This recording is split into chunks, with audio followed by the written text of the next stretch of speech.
The lights in the pediatric wing were too bright for nighttime. They hummed overhead in long white strips, washing the hallway in a flat, unforgiving glow that made every scuff on the linoleum and every fingerprint on the glass doors stand out. Daniel Reyes shifted his daughter higher on his hip and moved out of the stream of nurses.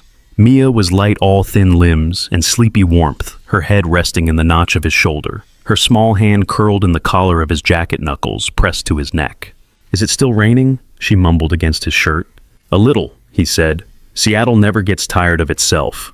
At the end of the corridor, past the waiting area, he could see a slice of the city through the hospital's glass wall, a smear of red and white lights blurred by water. It was late enough that the roads looked half empty.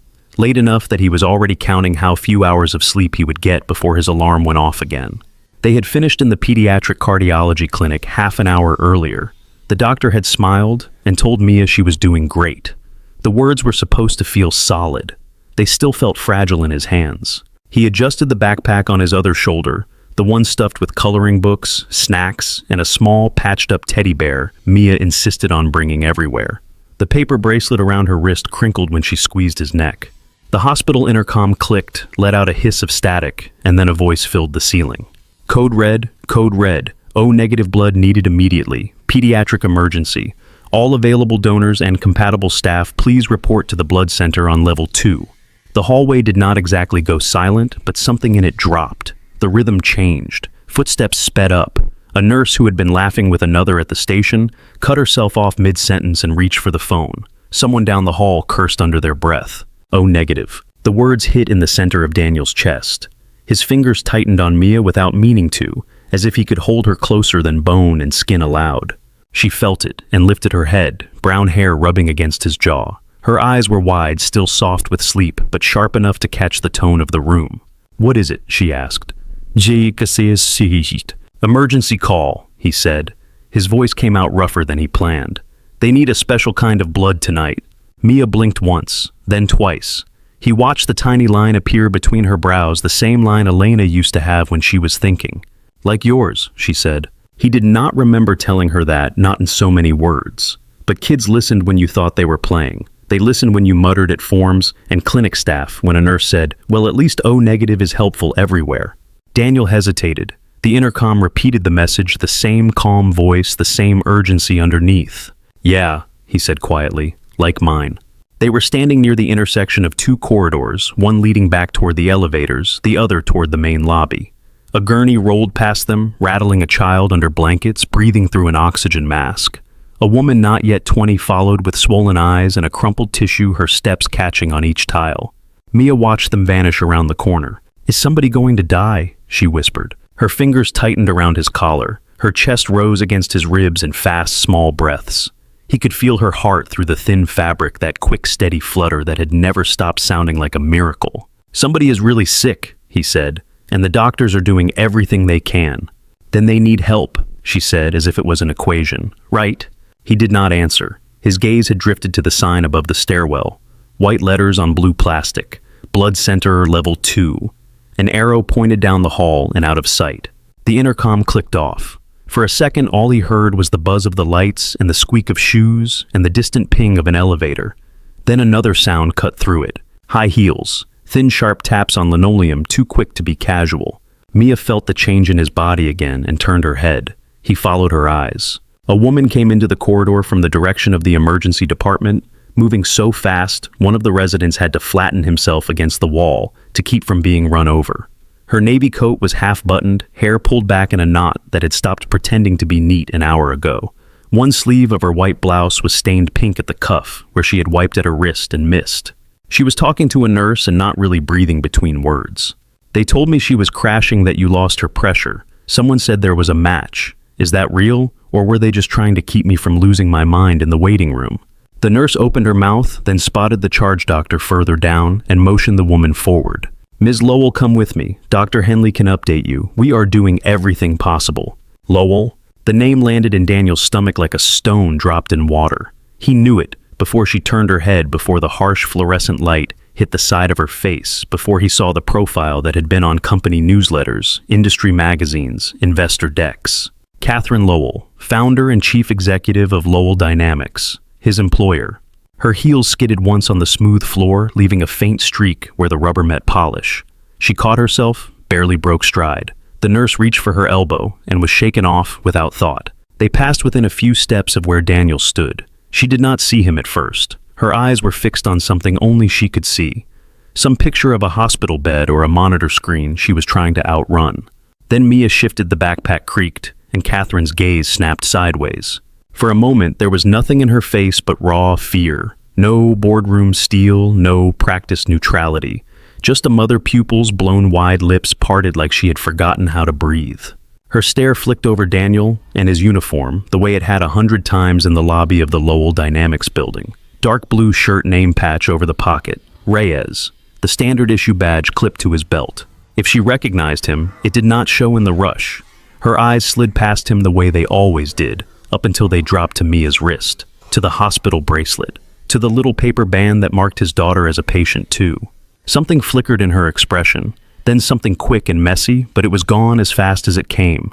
"Please," she said to the nurse, again hoarse, "just tell me she is still here." They turned the corner together. The echo of her heels, that sharp, uneven rhythm, faded down the hall.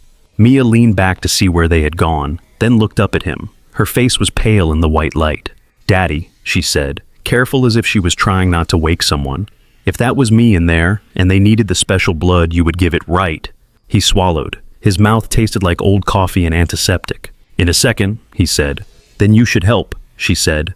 No drama, no pressure, just a statement like saying the sky outside was dark or the floor under their feet was cold.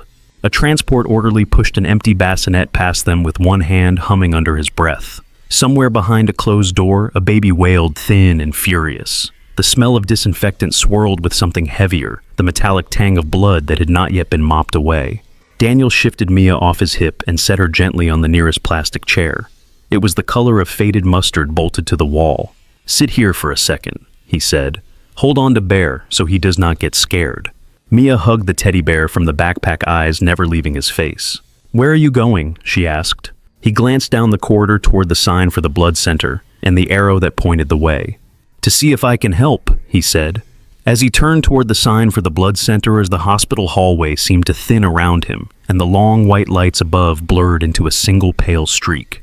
The smell of antiseptic shifted in his mind into something else, something older. Burnt coffee, laundry soap, rain on cold concrete.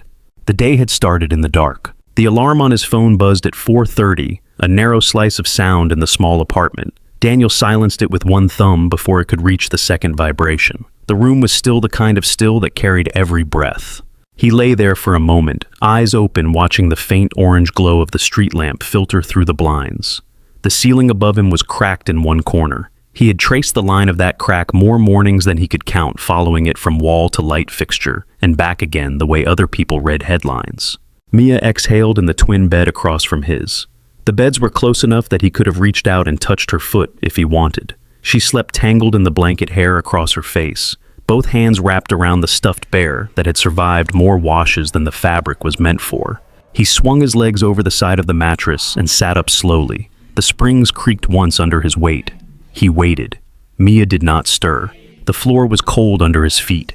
He found his way to the tiny kitchen by memory. The light over the stove flickered when he turned it on. The coffee maker on the counter was the same one he and Elena had chosen in a department store aisle, years back when models had seemed like interesting differences rather than math problems about price and durability. He measured grounds with the scoop and set the machine to drip. The smell spread into the room, sharp and familiar. He took a chipped mug from the cabinet, the one Mia had painted at a birthday party, for a kid whose name he could no longer remember. The letters of his name were crooked and bright. On the narrow table by the window, a stack of envelopes waited in a lopsided pile. He placed a hand on them as he sat down, the edges rough under his palm. Hospital logos, collection agencies, notices that used words like urgent in friendly fonts and red ink. He slid one from the middle, opened it, scanned the numbers. The amount was not new. The due date was closer. He let out a breath between his teeth and laid the paper back on the stack. The coffee machine clicked. He poured, added a packet of sugar, because Elena had always said the first cup should be kind. Steam rose in a small, steady column. He wrapped both hands around the mug for the heat and looked at the fridge door. A drawing of a heart was held there by a magnet. Mia had drawn it with a red crayon, the shape slightly lopsided. Inside it, she had written her own name, and his one on each side letters pressed hard into the paper. Beside the drawing under a clear magnet was a folded copy of her cardiology appointment schedule, black print on white paper. Every month, a square highlighted. He traced one finger over the current date without touching it. The bedroom door creaked when he nudged it with his shoulder. Morning had seeped in a little more. He could make out Mia's face clearly now, relaxed in sleep mouth, open just enough that a soft whistle came with each breath. He sat on the edge of her bed and brushed her hair back, careful not to wake her until he had to. "Mia," he murmured. "Son's thinking about getting up. We should beat it." She frowned in her sleep and burrowed deeper into the pillow. "5 more minutes," she said, the words slurred together. He smiled despite the tightness in his chest. "If we give the son 5 more minutes, it will get cocky," he said. "Come on, Dr. Chen wants to listen to that superstar heart of yours today." Her eyes opened at the word heart. It always worked. Worry and pride had tangled those letters together in her mind. "Do I get a sticker?" she asked. "If you breathe when he tells you to, and do not kick him in the kneecap this time, you get 2. "I did not kick him," she said. "My foot slipped." His kneecap disagreed. She sat up, hair pointing in every direction. He reached over and tapped 2 fingers lightly against her chest, just to the left. "Heartbeat check," he said. "You still in there?" She pressed her own hand there and closed her eyes for a second. "Still here," she said. They dressed in the dim light. Her sneakers were outgrown but clean. His work pants had a stain on one knee that no amount of scrubbing had ever fully erased. He tucked his Lowell Dynamics uniform shirt into the waistband and buttoned it up to the collar. In the bathroom, he leaned toward the mirror. The glass was spotted with toothpaste and water. His reflection stared back older than he sometimes felt inside. The gray at his temples had not been there when Mia was born. He ran a hand over his jaw and glanced at the draining rack. Under a small towel sat a stethoscope toy, plastic and cheap purple tubing, curved into a loose circle. Mia had left it there after playing doctor with her dolls. He picked it up, pressed the round end to his own chest for a second, then smiled at himself in the mirror and set it back. Mia bounced into the doorway, swinging her backpack by one strap. "Can I have cereal?" she asked. Cereal is a luxury reserved for those who brush their teeth without trying to eat the toothpaste. "I do not eat it." "You chew it with enthusiasm." She giggled and skipped away. They moved through the routine that had become muscle memory. Cereal in a bowl with more milk than he liked because she insisted. A banana cut into careful slices. A quick check of her inhaler and the worn insurance card that did less than it promised. He packed her backpack with a snack for daycare, the bear a crumpled coloring book, and the appointment reminder. His own bag held a spare shirt, a cheap lunch, and a folded resume that had not been updated in years. Near the door, a narrow shelf held 3 framed photos. One of Mia as a toddler, cheeks round frosting on her nose. One of the 3 of them on a beach, Elena's arm thrown up in a carefree wave, the sun making her hair look like it held its own light. He paused at that one eyes on Elena's face. The curve of her mouth, the way she leaned into him.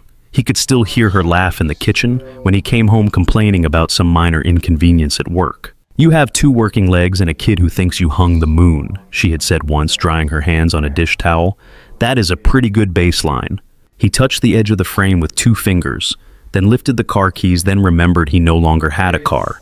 Habit. He grabbed their bus passes instead. Mia was waiting by the door, backpack on bare, under one-arm jacket unzipped. "Zipper," he said. She rolled her eyes but lifted her chin so he could pull it up. As he did, he checked the small white pill bottle in the inside pocket, more by feel than by sight. Full enough for now. Outside, the air was damp and cold. The sidewalk shone under the streetlights, still slick from the rain that had not fully decided to stop. Clouds hung low over the block, hemming them in. They walked to the bus stop at the corner. The city was waking slowly. A delivery truck rumbled by. A cyclist in a reflective vest glided through a red light with the casual arrogance of someone who did it every morning. Mia trotted beside him, jumping over cracks in the concrete. At one of them, she stopped and looked down. "If you step on the line," she said, "you get bad luck." "Pretty sure my luck is already working overtime," he said. "Then we cannot risk more." She hopped far enough to clear 2 cracks in one leap. He watched her small body stretch the sleeves of her jacket, riding up to show the thin wrists beneath. The bracelet of friendship string she had made at daycare brushed against her skin with each movement. The bus growled up to the curb, kneeling with a soft hiss. They climbed aboard, found a pair of seats near the middle. Daniel slid the backpack onto his lap and rested his hand on it. Mia pressed her face to the window. Seattle passed by in wet smears of neon and brick. The sky shifted from black to deep blue, then to something almost gray. Coffee shops lit their signs. People in hoodies and suits climbed onto other buses, shoulders hunched against the cold. At each stop, the bus filled more. A nurse in scrubs nodded at him as she sat across the aisle, badge from Harborview clipped to her pocket. A man in a reflective orange jacket snored softly against the glass. Lowell Dynamics rose from the street like a block of light and glass. The building's front face was almost entirely windows framed in steel, reflecting the dull sky back at itself. The company logo stretched across the top in white letters, clean and confident. Mia tilted her head back to see the full height as they stepped off the bus. "It looks like a giant phone," she said. He followed her gaze. The building did look like something meant to fit in a hand scaled up until it could crush you if it fell. "Something like that," he said. He adjusted his shirt, felt the familiar pull of the name patch over his heart, and took Mia's hand as they walked toward the shining glass doors. The glass doors of Lowell Dynamics opened, with a soft suction sound, like the building was taking a breath. Warm air rolled out to meet the damp chill of the street, and wrapped around them as they stepped inside. The lobby was big enough to swallow their whole apartment 3 times over. Polished stone floor, 2-story windows that looked out on the city and reflected it back in cleaner lines. Screens on the walls pulsed with slow animations of sleek machines folding and unfolding the company logo, fading in and out at the edges. Mia stopped just past the threshold and tipped her head back. "It is brighter than school," she said. "Costs more than your school, too," Daniel said under his breath. He guided her across the lobby toward the sign that read, "Child Care Center," with a cheerful arrow. Lowell Dynamics paid a portion of the cost if you were on staff, even if you pushed a mop instead of designing robots. It was the main reason he had not quit when the night shifts got heavy. The Child Care Center door was painted a bright yellow. Crayon drawings and construction paper hearts covered the bulletin board beside it, some curling at the edges where the tape had given up. Inside, voices overlapped in a warm, chaotic hum. A teacher with her hair in a scarf greeted Mia by name. "Morning, superstar," she said, ready to educate these heathens on proper crayon technique. Mia grinned and slipped her hand from his. "Daddy has to go clean the giant phone," she informed the teacher. Daniel touched 2 fingers lightly to her shoulder. "I will be back early today," he told her. "Big appointment with Dr. Chen, remember?" "Big appointment, 2 stickers," she said, nodding. He signed her in, wrote down the pickup time, and lingered just long enough to see her drop to the rug and join a circle of kids building a crooked tower out of foam blocks. In the employee corridor, the air changed. The glossy lobby scent of coffee and perfume gave way to something sharper. Cleaning chemicals, dust, old ductwork. He pushed open the door to the facility's locker room with his shoulder. Metal lockers lined the walls in 2 rows, some with stickers, some with names scratched into the paint. A radio played from somewhere low enough that the words blurred. "Morning, Reyes," called out Malik, another janitor from the bench. He was lacing his boots uniform shirt half tucked in. "Morning," Daniel said. He went to his locker, spun the combination, and pulled the door open. Inside, his world had been compressed into neat folds. Spare shirt, roll of quarters, a photograph of Mia on the first day of kindergarten backpack, almost larger than she was. He pinned his ID badge to his chest, took the ring of keys and closed the locker with a quiet click. When he turned, the large schedule board caught his eye. Someone had circled Thursday in red, and next to it in block letters written, "Exec Meeting Day." "She is in one of those moods," Malik said, following his gaze. "I heard. Investors in town, everything has to shine." "When does anything not have to shine?" Daniel said. Malik laughed and slapped him on the shoulder. They collected their carts in the supply room, metal frames with plastic shelves, bottles lined up in a rainbow of labels, glass cleaner, disinfectant, something that smelled like fake citrus. Daniel moved automatically, checking levels, refilling a spray bottle here, rolling a fresh trash bag there. His hands remembered before his mind woke all the way. He wheeled his cart out into the hallway. The wheels squeaked on the threshold. The lobby was quieter at that hour. A receptionist arranged stacks of brochures at the front desk. Security stood by the entrance with arms folded and a practiced scan in his eyes. Outside, the glass rain streaked down the windows in thin, hesitant lines. Daniel started with the doors, wiping each pane with careful strokes until the edges of the city sharpened. His reflection appeared and disappeared as he moved a faint double-layered over downtown. He caught sight of himself when the cloth passed over the company name etched into the glass. Lowell Dynamics. The letters floated over his face, cutting it into segments. His eyes, his mouth, his name patch. For half a breath, he saw himself as a stranger might. A man with a rag in his hand shirt tucked in too neatly shoulders, set in a way that looked stubborn even at rest.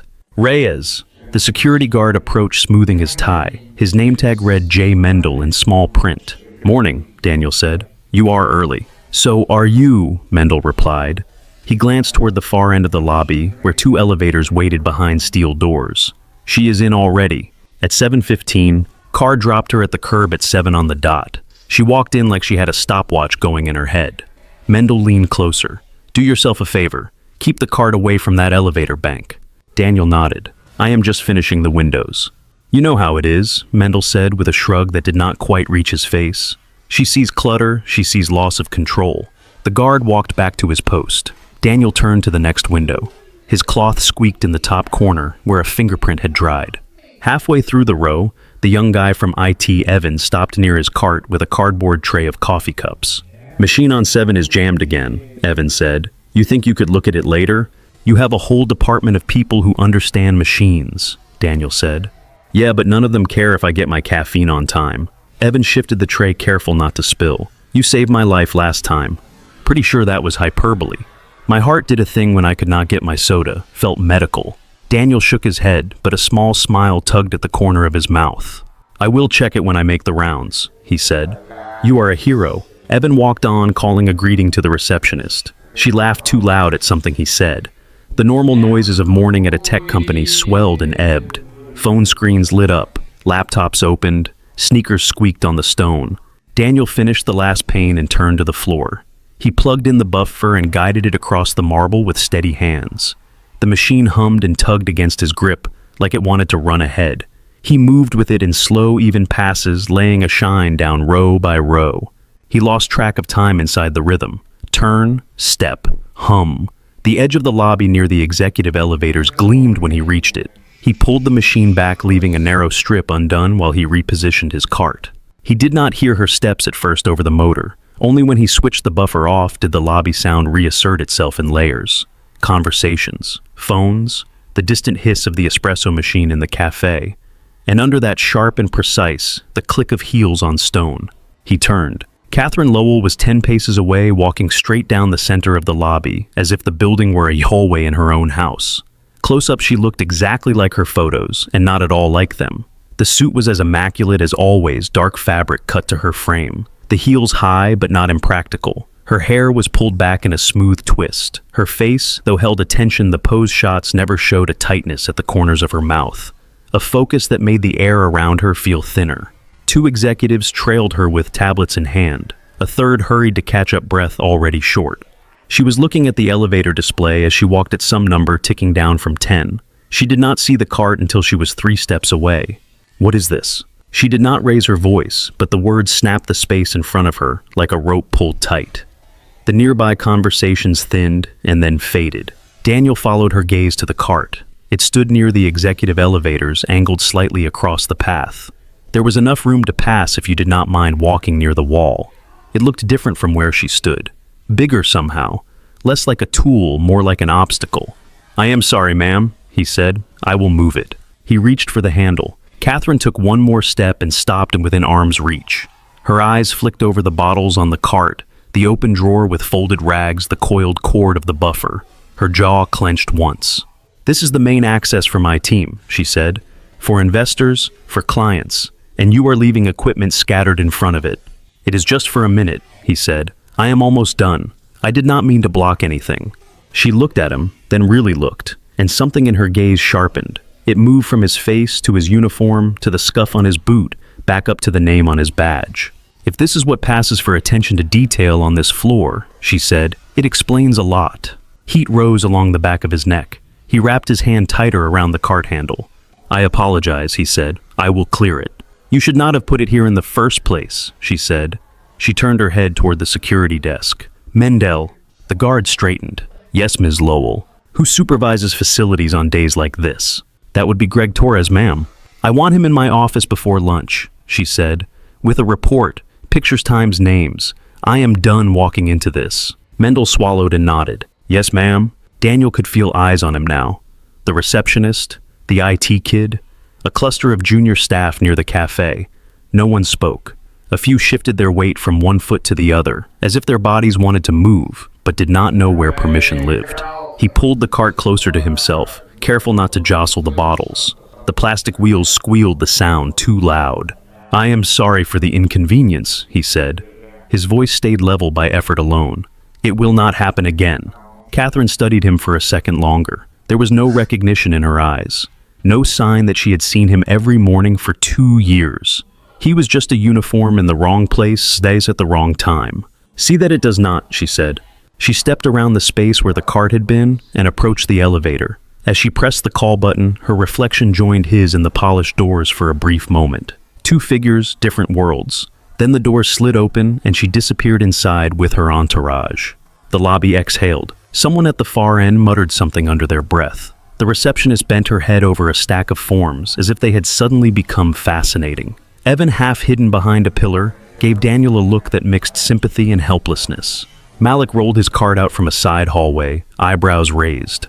"Bad morning," he said quietly. "Nothing new," Daniel replied. He finished buffing the remaining strip of floor, the machine louder now in his own ears. When the last pass was done, he unplugged it, wrapped the cord with careful precision, and wheeled the cart back toward the service corridor. In the dimmer light of the back hallway, the air felt thicker. He stopped by the locker room door and rested his forehead against the cool metal for a moment.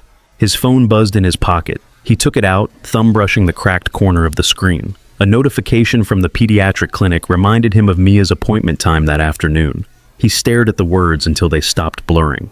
He slipped the phone back into his pocket, straightened, and pushed the cart down the hall to finish his shift. By 2:30, the lobby of Lowell Dynamics had shifted from morning buzz to a slower, steadier hum. Meetings had swallowed the executives. Engineers had disappeared into rooms with whiteboards and screens. The shine on the floor had dulled just enough that he could tell it would need another pass by evening. Daniel stacked the last bag of trash on the cart in the service hallway and checked his watch. He wiped his hands on a clean rag signed out on the clipboard by the door and hung his keys back on their hook. Outside, the day had never quite decided what it wanted to be. The rain had turned to a mist that hung in the air without falling, dampening his hair and collar as he walked. The sky was a flat, uncommitted gray. He caught the bus 2 blocks down, squeezed between a man with paint on his jeans and a woman in a blazer scrolling through emails. The city slid by in soft focus. Tire spray from passing cars streaked the windows. Stoplights glowed against the damp. At the daycare, Mia was on the rug with 3 other kids, carefully placing stickers in a row on a piece of construction paper. Her tongue stuck out a little at the corner of her mouth as she concentrated. The stickers did not line up perfectly, but she did not seem bothered. When she saw him in the doorway, her whole face lit. She stood, stickers forgotten, and ran full speed into his legs. "You are early," she said, backing up to look at him. Her cheeks were pink from play. "Dr. Day," he said, "we have an appointment with the heart expert, remember." She pressed a hand over her chest. "Dr. Chen," she said, "he has cold hands. I will tell him you requested an upgrade." They signed the sheet, collected her backpack and a folded paper that might have been art, and stepped back out into the chill. He zipped her jacket up to her chin without asking. She made a small sound of protest but did not undo it. The bus to Harborview was more crowded, nurses in scrubs, a man in a worn suit, a woman with a sleeping infant strapped to her chest. The smell inside the bus was a mix of wet wool, coffee, and faint baby powder. Mia took the window seat and wiped a small circle in the fogged glass with her sleeve. She drew a heart there with her fingertip, then traced it again until the lines blurred. "Does the doctor listen to my heart in the same place every time?" she asked. "More or less," Daniel said. "You know the routine. Shirt up, deep breath, do not make jokes while he is concentrating." "I never make jokes," she said. "You always make jokes." She grinned and leaned her forehead against the glass. The hospital rose into view as they turned the corner, a cluster of concrete and glass against the damp sky. Lights glowed in a grid on the upper floors. An ambulance sat parked near the emergency entrance, its back doors closed, engine idling with a low rumble. Inside, the air was warmer and smelled like disinfectant cafeteria food and something faintly floral that could not quite cover the rest. Signs in blue pointed in every direction: pediatrics, radiology, cafeteria, blood center. The pediatric cardiology clinic was up 1 level and a turn to the right. The waiting room there was full in that way. Hospitals often were every seat taken, but the talking muted. A television on the wall played a cartoon with the sound turned low. A fish tank burbled in the corner, plastic plants waving in a slow current. Daniel checked Mia in at the desk, spelled her last name twice for the woman at the computer, and took 2 clipboards of forms he had filled out in the same way many times before. They found 2 chairs near the fish tank. Mia slid out of her backpack and sat bare on her lap. She leaned forward to watch a blue fish turn in circles near a rock. "Which one do you think has the strongest heart?" she asked. "The one that keeps going in circles without getting dizzy," he said. "That one then," she said, promptly pointing. He wrote his initials on 3 different lines, checked boxes about family history and previous admissions, and pretended not to notice his own handwriting get tighter when the questions turned to insurance coverage and payment methods. A nurse in light green scrubs opened the inner door and called a name that was not theirs. A boy with a cast on his arm stood, followed by a tired woman holding a toddler who kept dropping a plastic truck. Time stretched and folded. He answered a text from Malik about the broken vending machine and typed back that he would look at it tomorrow. Mia counted the fish out loud, lost count, and started again. When the door opened next, the nurse with a ponytail and a badge that read Sarah RN lifted her clipboard. "Mia Reyes." Mia sprang up. Daniel gathered the forms in the backpack. The hallway behind the door was narrower, lit by the same relentless lights. Yellow ducks marched across a mural on one wall. On the other, a bulletin board held faded flyers about support groups and flu shots. In the exam room, the paper on the bed crackled under Mia as she climbed up. She swung her legs' heels, tapping the metal base. Daniel sat in the single chair by the wall. Dr. Chen arrived with a knock and a tired but genuine smile. His hair was thinner than the first time they had met, but his movements were as precise as ever. He shook Daniel's hand, then wiggled his fingers at Mia. "How is our favorite heart today?" he asked. "Still inside me," Mia said. "Good place for it," he said. "Let us keep it there." He listened with the stethoscope, moved it in small increments along her chest and back, asked her to breathe in and out slower, hold, release. The room filled with the faint sound of her breathing and the steady, quick percussion of her heart through the tiny bell of the instrument. Daniel watched his face for any change. A crease that had not been there, a shadow at the mouth. He did not see one. "So far, everything sounds stable," Dr. Chen said as he finally draped the stethoscope around his neck. "No new murmurs. Same pattern as last time."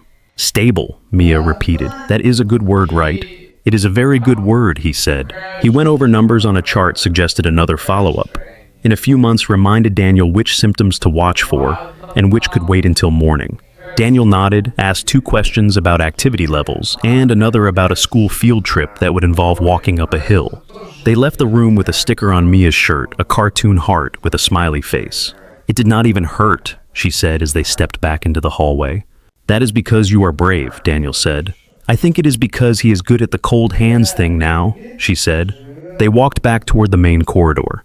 As they passed the intersection that led to the emergency department, a burst of motion broke into their path. A gurney shot through the double doors, pushed by 2 paramedics in bright jackets. A small form lay on it, half wrapped in a blanket. The child's face was pale against the white pillow. An oxygen mask covered her mouth and nose, fogging with each shallow breath. Monitor leads snaked across her chest. The beeping from the portable monitor was fast and uneven. One paramedic called out numbers as they moved. Blood pressure dropping, pulse thready, 7-year-old female abdominal pain onset this morning, worsening en route. Possible internal bleeding, labs pending. A nurse jogged beside them, holding a clipboard and trying to keep up.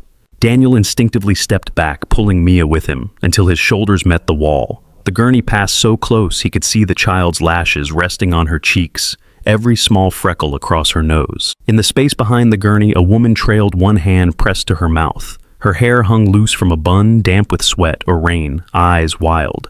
Someone in scrubs gently steered her toward a chair, saying something that sounded soothing and not at all effective. Mia looked up at him. "That girl," she whispered. "She is really sick." "The doctors will help her," he said. "That is what they are here for." He believed it and did not both at once. They watched the gurney disappear around a curve in the hall. A few seconds later, the double doors at the end flapped shut behind it. The sounds of the emergency department swallowed the moment. "Come on," he said softly. "We have a bus to catch." They reached the elevator. It took them down to the main floor with a slow shudder. The doors opened onto the central lobby, where families sat in clusters of chairs and volunteers pushed carts of books and magazines. They made their way toward the exit. Daniel could see the line of people at the front desk. the sliding glass doors, the faint wash of cold air from outside whenever they opened. He was 3 steps from the turn that would take them down a side hall when a sound cracked across the corridor behind them. A scream. Not long, not drawn out, just one sharp broken note. Metal clattered against tile. Someone shouted for help. Daniel spun around. Down the hall that led toward imaging and a side bank of elevators, a wheelchair lay on its side. A portable IV pole rocked beside it, the bag still hanging, but the line pulled taut and trailing. On the floor, a small body convulsed limbs jerking in tight, uncontrolled arcs. It was the same girl from the gurney. He recognized the hospital gown, the freckles, the pale hair fanned on the tile. The oxygen mask was gone. Her eyes were rolled back, only thin slivers of white showing. Foam gathered at the corner of her mouth. A nurse stumbled toward her, breathless. She unbuckled herself, the nurse gasped. I turned my back to sign a form and she bolted. I could not catch her. The girl's arm flung out, knocked over a metal tray. Instruments scattered, clinking across the floor. Mia froze at his side. "Daddy," she said. Her voice was very small. He looked down at her, at the way her hand had clamped around his fingers, knuckles white. "Against the wall," he said, keeping his voice as steady as he could. "Back to it. Eyes on me." She nodded and moved, pressing herself flat against the painted cinder block Bear clutched tight. He was already moving before the thought finished forming. Knees hit the floor harder than he meant, pain shooting up his legs. He knelt at the girl's side, careful to stay clear of her kicking feet. The training he had taken in a different life in a different building rose through the fog of adrenaline. He turned her gently onto her side, sliding his folded jacket under her head so she would not slam it against the tile. Her body fought the position, tense and jerking, but he held steady. "Call a code," he said to the nurse without looking up. "Now." The nurse fumbled for the intercom at the wall. Her hand shook. "Code blue, pediatric corridor 3, she said into the box. "Code blue." Spit and foam bubbled at the girl's lips. He used one corner of his sleeve to wipe it away, cleared her mouth as best he could without forcing anything. Her breaths came in ragged bursts between the spasms. "You are okay?" He said the words more rhythm than meaning. "You are safe. We have got you." Her fingers closed around his wrist in a grip that surprised him with its strength. For less than a heartbeat, her eyes focused blue and full of terror. "My mom," she whispered. The sound was wet and thin. "She is not here, please." "I am here," he said. "Stay with me." The seizure rolled through her like a storm. He counted in his head to keep his own panic from taking over. 10 seconds, 20, 30. Her muscles screamed under his hands. He kept her turned, kept her airway clear, kept his voice in her ear. The overhead speakers crackled and called the code again. Footsteps pounded toward them. A crash cart rattled. Voices layered. Orders snapped into the air. At 40 seconds, the girl's body began to slacken. The jerk softened, then stopped. Her hand went limp around his wrist. For a split second, he felt the old cold fear rise, the one that smelled like hospital sheets and loss. Then her chest hitched. A breath staggered in. Her eyes opened unfocused, then slowly centered on his face. He let out a breath he had not realized he was holding. "There you are," he said. She swallowed, throat working. "Do not let me die," she whispered the words barely louder than the beep of the nearby monitor. "Please." His own heart thudded hard enough that he could feel it in his jaw.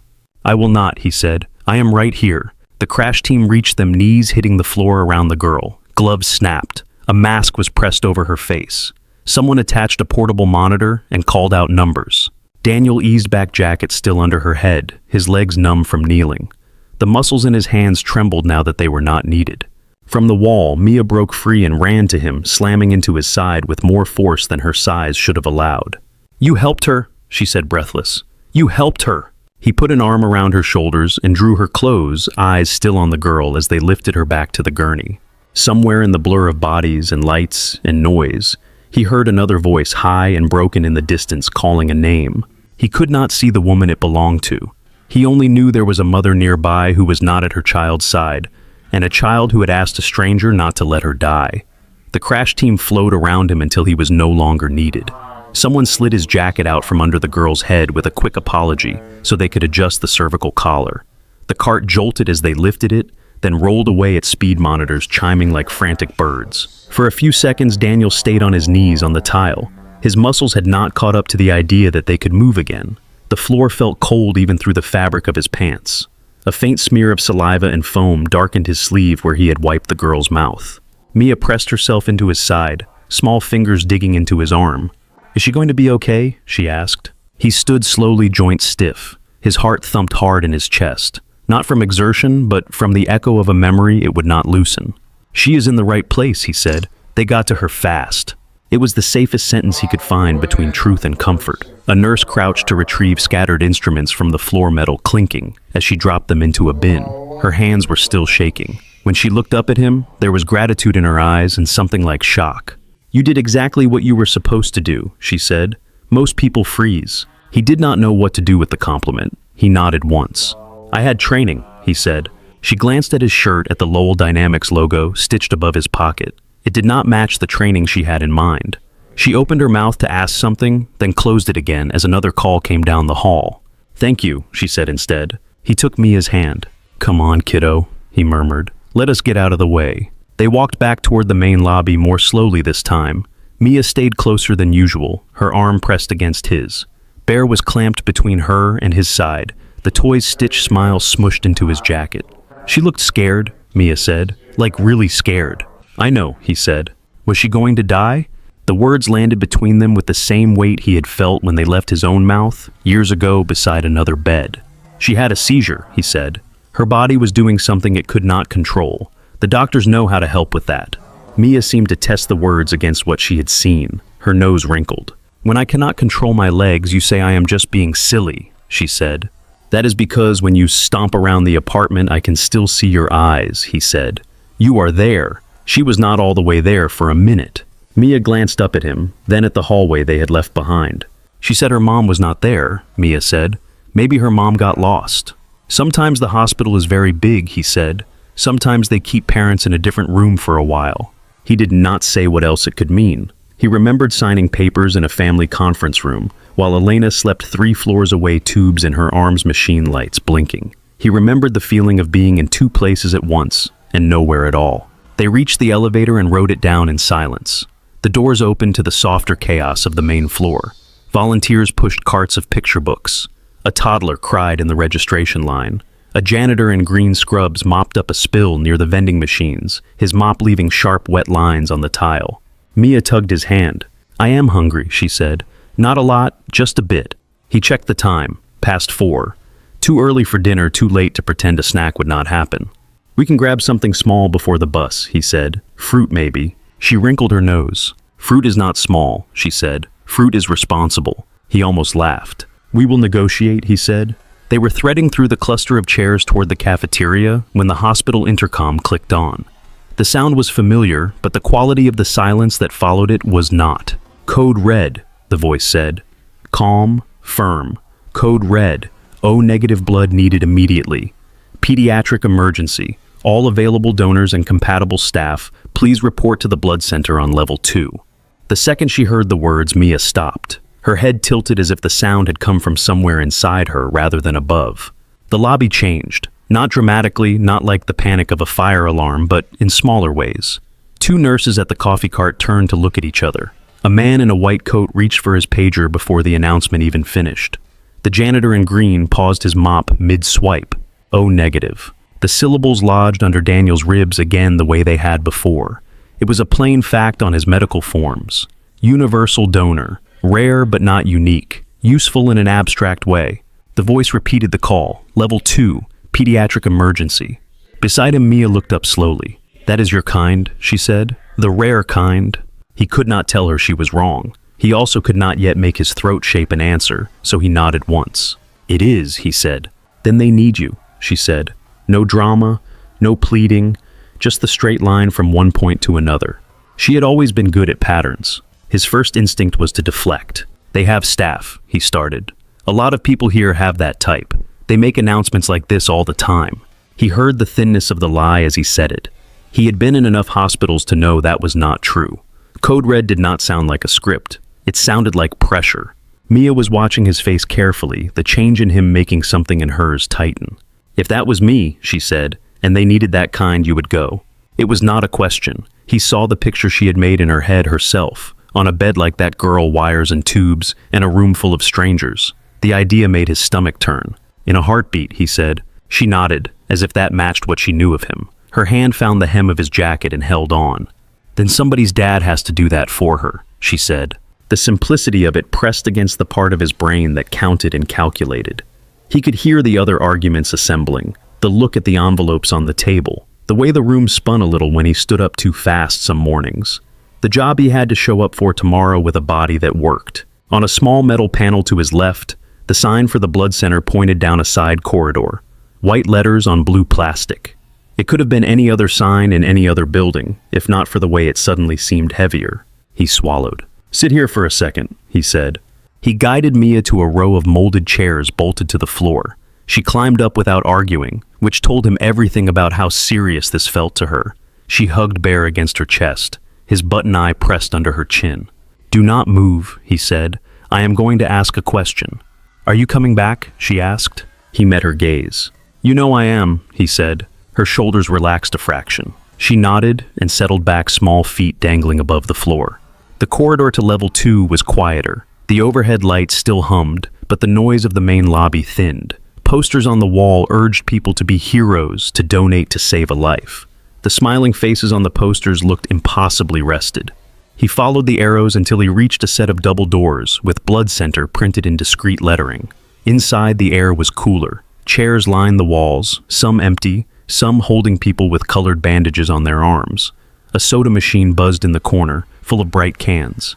At the check-in desk, a woman in her 50s with glasses hanging on a chain around her neck looked up as he approached. Her badge read Angela in black print. "Can I help you?" she asked. "I heard the announcement," he said. "I am O-negative." Her back straightened the smallest bit. "Do you know that from previous donations?" she asked. "Yes, I used to give a few times a year." "When was your last donation?" He did the math in his head. "About a year ago," he said. "Maybe a little more." She reached for a clipboard and a laminated sheet. "We are in critical need right now," she said. "We will need to do a quick screening to make sure you are eligible. It will take a few minutes." "Do what you have to do," he said. She handed him forms, questionings in tight columns. "Have you traveled outside the country? Have you felt ill in the last week? Have you taken certain medications, had certain procedures, lived in certain years and certain places?" He filled them in as quickly and honestly as he could, awareness of the clock running under his skin. Angela took the clipboard, scanned it, then called a nurse to do the finger prick and blood pressure. The small room where they did the testing had no windows. The chair was vinyl and slightly sticky against his forearm. The nurse pricked his finger, squeezed a drop of blood onto a strip, fed it into a small machine. "You are not nervous, are you?" she asked, wrapping the cuff around his arm. "I have been poked worse," he said. Her smile was brief but real. The machine beeped. She read the tiny display, then looked up at him. "Your iron levels look good," she said. "Blood pressure is in range. We will confirm your type, but if it is what you say it is, they are going to love you down here today." He felt something in his chest ease and tighten at the same time. They moved him to another room, larger, with 3 reclined chairs lined up along one wall. 2 were empty. One held a man reading a magazine, his arm outstretched with a needle taped in place. A soft pump wheezed quietly, drawing blood into a slowly filling bag. Angela joined them with a folder in her hand. She had taken her glasses off and held them by one arm. "Mr. Reyes," she said, "we rushed your typing." She glanced at the page in the folder. "You are O-negative with a very rare antigen profile. That means your blood is not just compatible, it is exceptionally so. For this patient, it is about as ideal as it gets." He absorbed the information in pieces. O-negative, rare, ideal. "How much do you need?" he asked. "The child has lost a lot of blood," Angela said. "The surgeons have done what they can to control the bleeding, but she is not stabilizing. We would need you to donate a double unit. It is more than a standard donation." "Is that safe?" he asked. "There are risks," she said. "You will likely feel weak and lightheaded. You may have nausea. You should not be alone for several hours afterward. We will monitor you closely, but we have to be honest about the toll it can take." He pictured the bus ride home, the narrow apartment, the climb up the stairs with Mia's weight half on him when she got tired. He pictured her in the lobby chair downstairs right now, swinging her feet and staring at the door he had come through. "How long does she have without it?" he asked. Angela held his gaze. "Not long," she said. The room seemed to narrow around that sentence. The other donor turned a page in his magazine, oblivious. The pump wheezed again. Daniel looked at his own arm. The veins stood out faintly under his skin from the earlier pressure cuff. Strong enough, reliable enough. It was just fluid, he told himself, just a part of him that he could spare. "Okay," he said, "let us do it." Angela let out a breath she might not have realized she had been holding. "Thank you," she said. "Lie back for me. We will get you set up." The nurse found a vein in the crook of his elbow with quick, efficient fingers. The antiseptic swab was cold. The needle slid in with a pinch that made his jaw clench for a second, then settled. Tubing snaked from his arm to the empty bag waiting on a small electronic scale. He watched the first dark ribbon of red move through the clear plastic, hesitant at first, then more steady. The pump ticked softly, counting drops he could not see. The chair reclined under him with a small mechanical whir. He let his head rest against the padded back and shifted his shoulders to get comfortable. "Try to relax," the nurse said. "Squeeze the ball every few seconds." She placed a foam ball in his hand. He closed his fingers around it and released, squeezed and released, giving the machine what it asked for. "Is there someone with you today?" Angela asked. "You mentioned a daughter." "She is upstairs in the main lobby," he said. "I left her in a chair while I came to check. I did not tell her how long this might take." "We can have someone bring her down when we are a little further along," Angela said. "She should be with you when you are done." He nodded. The room felt both huge and too small, as if the walls were far away but the ceiling had lowered. Warmth spread from his elbow outward in waves. He fixed his eyes on the slow filling of the bag. Drop by drop, his blood pooled there, a deep red that looked almost black. Somewhere else in the building, in another bright room, under the same humming lights, a little girl lay waiting for something that could not come from a machine or a shelf. It had to come from a body that had already carried its own share of weight. He closed his eyes for a moment and pictured Mia safe in her chair with Bear and the way she had looked up at him when she said, "Then they need you." When he opened them again, the bag was a third full. Time thinned in the blood center. The pump clicked and hummed beside Daniel's chair. The sound was soft, almost polite, but it kept finding its way through every other noise. Each time it cycled, the bag on the little scale swayed in the level of red rose another fraction of an inch. Warmth crawled up his arm across his chest and settled in his face. His fingers tingled. He flexed them around the foam ball, squeezed, relaxed, squeezed again, letting the rhythm distract him. "How are you feeling?" the nurse asked. "Like I forgot to eat lunch," he said. "I will live." "That is the idea," she said, checking the line for kinks. She adjusted the angle of the chair a little higher, then moved away to check on the other donor. The man with the magazine had switched to scrolling through his phone, his bag almost full and ready to be capped. Daniel let his head roll to the side. The ceiling tiles above him were like the ones in every other hospital he had ever been, in a field of cheap white squares. A faint water stain bloomed in one corner. In the edge of his vision, he could see the doorway and the hall beyond it, people passing in both directions, some brisk, some slow. He thought of Mia upstairs in the lobby. He pictured her swinging her feet, counting tiles, making up stories in her head about people walking by. She could stretch 10 minutes into an hour that way. He hoped this would only be an hour. The pump clicked again. The bag was nearly halfway full now. Outside the blood center, the hospital corridors pulsed with their own urgency. On the pediatric floor, alarms had quieted to a more controlled chaos. In the operating room, where Sophie lay, the surgeons had their hands deep in work, voices low and precise, as they spoke over the steady beep of the monitor. Her blood pressure kept dipping, edging into numbers the anesthesiologist did not like. "She is dry," someone said. "We need volume." "We are hanging the last unit now," another voice answered. "After this, we are out." In the small family consultation room, off the pediatric ICU, a doctor with gray at his temples sat across from a woman in a navy coat. She had not taken it off. Her back was straight, fingers locked around a paper cup she had not yet raised to her lips. "Catherine," the doctor said, "we are doing everything we can." Her eyes were two wide whites showing. She looked at his mouth and nodded his words. "You said that 20 minutes ago," she said. "Her pressure keeps dropping. If we can get her blood volume back up, she has a very good chance," he said patiently. "We are working with the blood bank now." "Who do I talk to?" she said. "Who is in charge down there? Tell me their name. I will make them find more." He hesitated. It was a look she recognized from boardrooms when someone knew they had nothing new to offer. "We have called every hospital in the county," he said.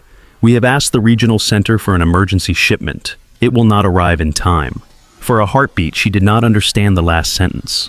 It hung in the air, words without meaning. Then the shape of it settled into place. "In time," she repeated. The paper cup crumpled slightly in her grip. "What does that mean in minutes?" "Without more blood, she may not tolerate much more of the surgery. Her heart is already working very hard." Her heart. that small, fierce thing that had thudded against her chest the first time she held Sophie skin to skin, that she had watched on a screen at 12 weeks a flicker of light in a grainy image. Now, an abstract organ on a chart in front of a man who would tuck that same chart in a folder at the end of the day. Catherine stood so quickly the chair scraped. "I am going downstairs," she said. "If there is anything left to find, I will find it myself." The doctor began to say something about protocols, then stopped. There was nothing to stop her from walking to the elevator. No rule that would close the doors on her badge.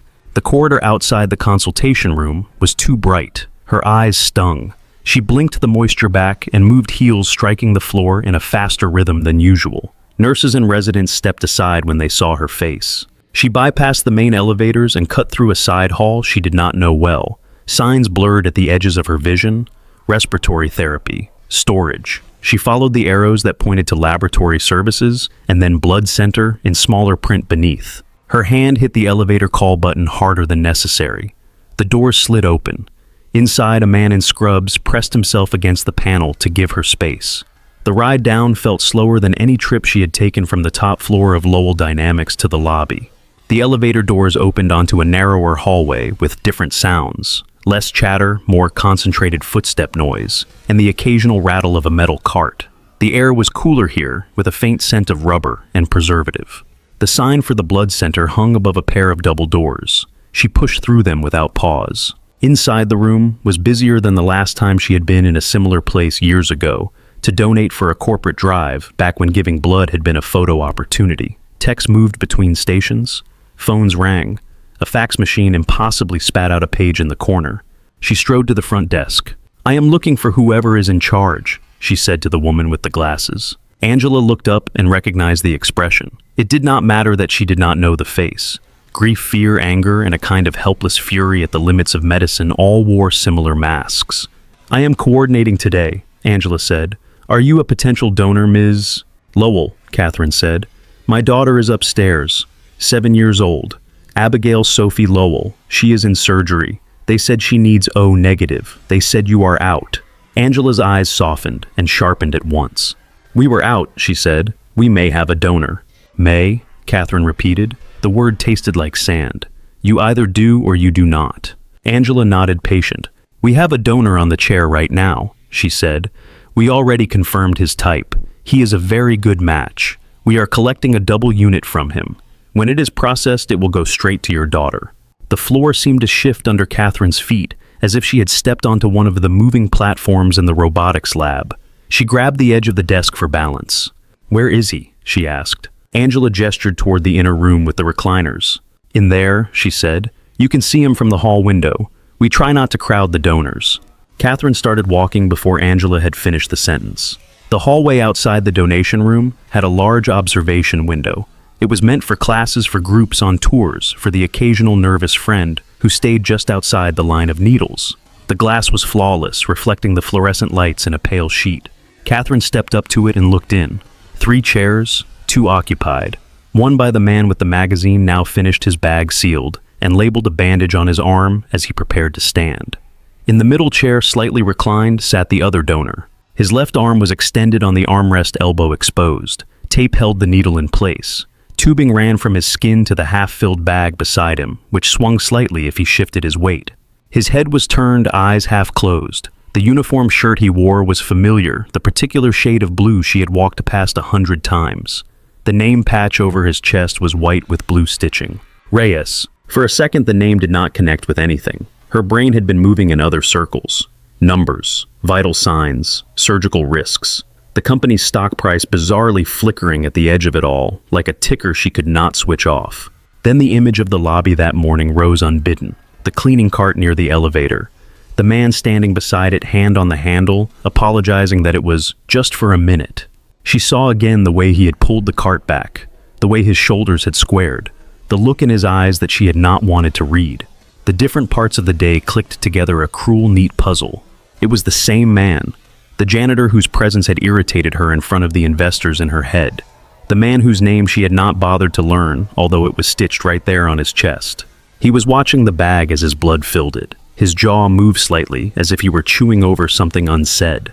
The room swayed. For a moment she thought it was her that she was about to faint, that someone would have to take her blood pressure. Then she realized it was the reflection in the glass. Her own face had gone pale, mouth, parted eyes wide in a way she would never allow in a conference room. Angela had come to stand near her, arms folded loosely, giving her space but staying close enough in case she needed a chair.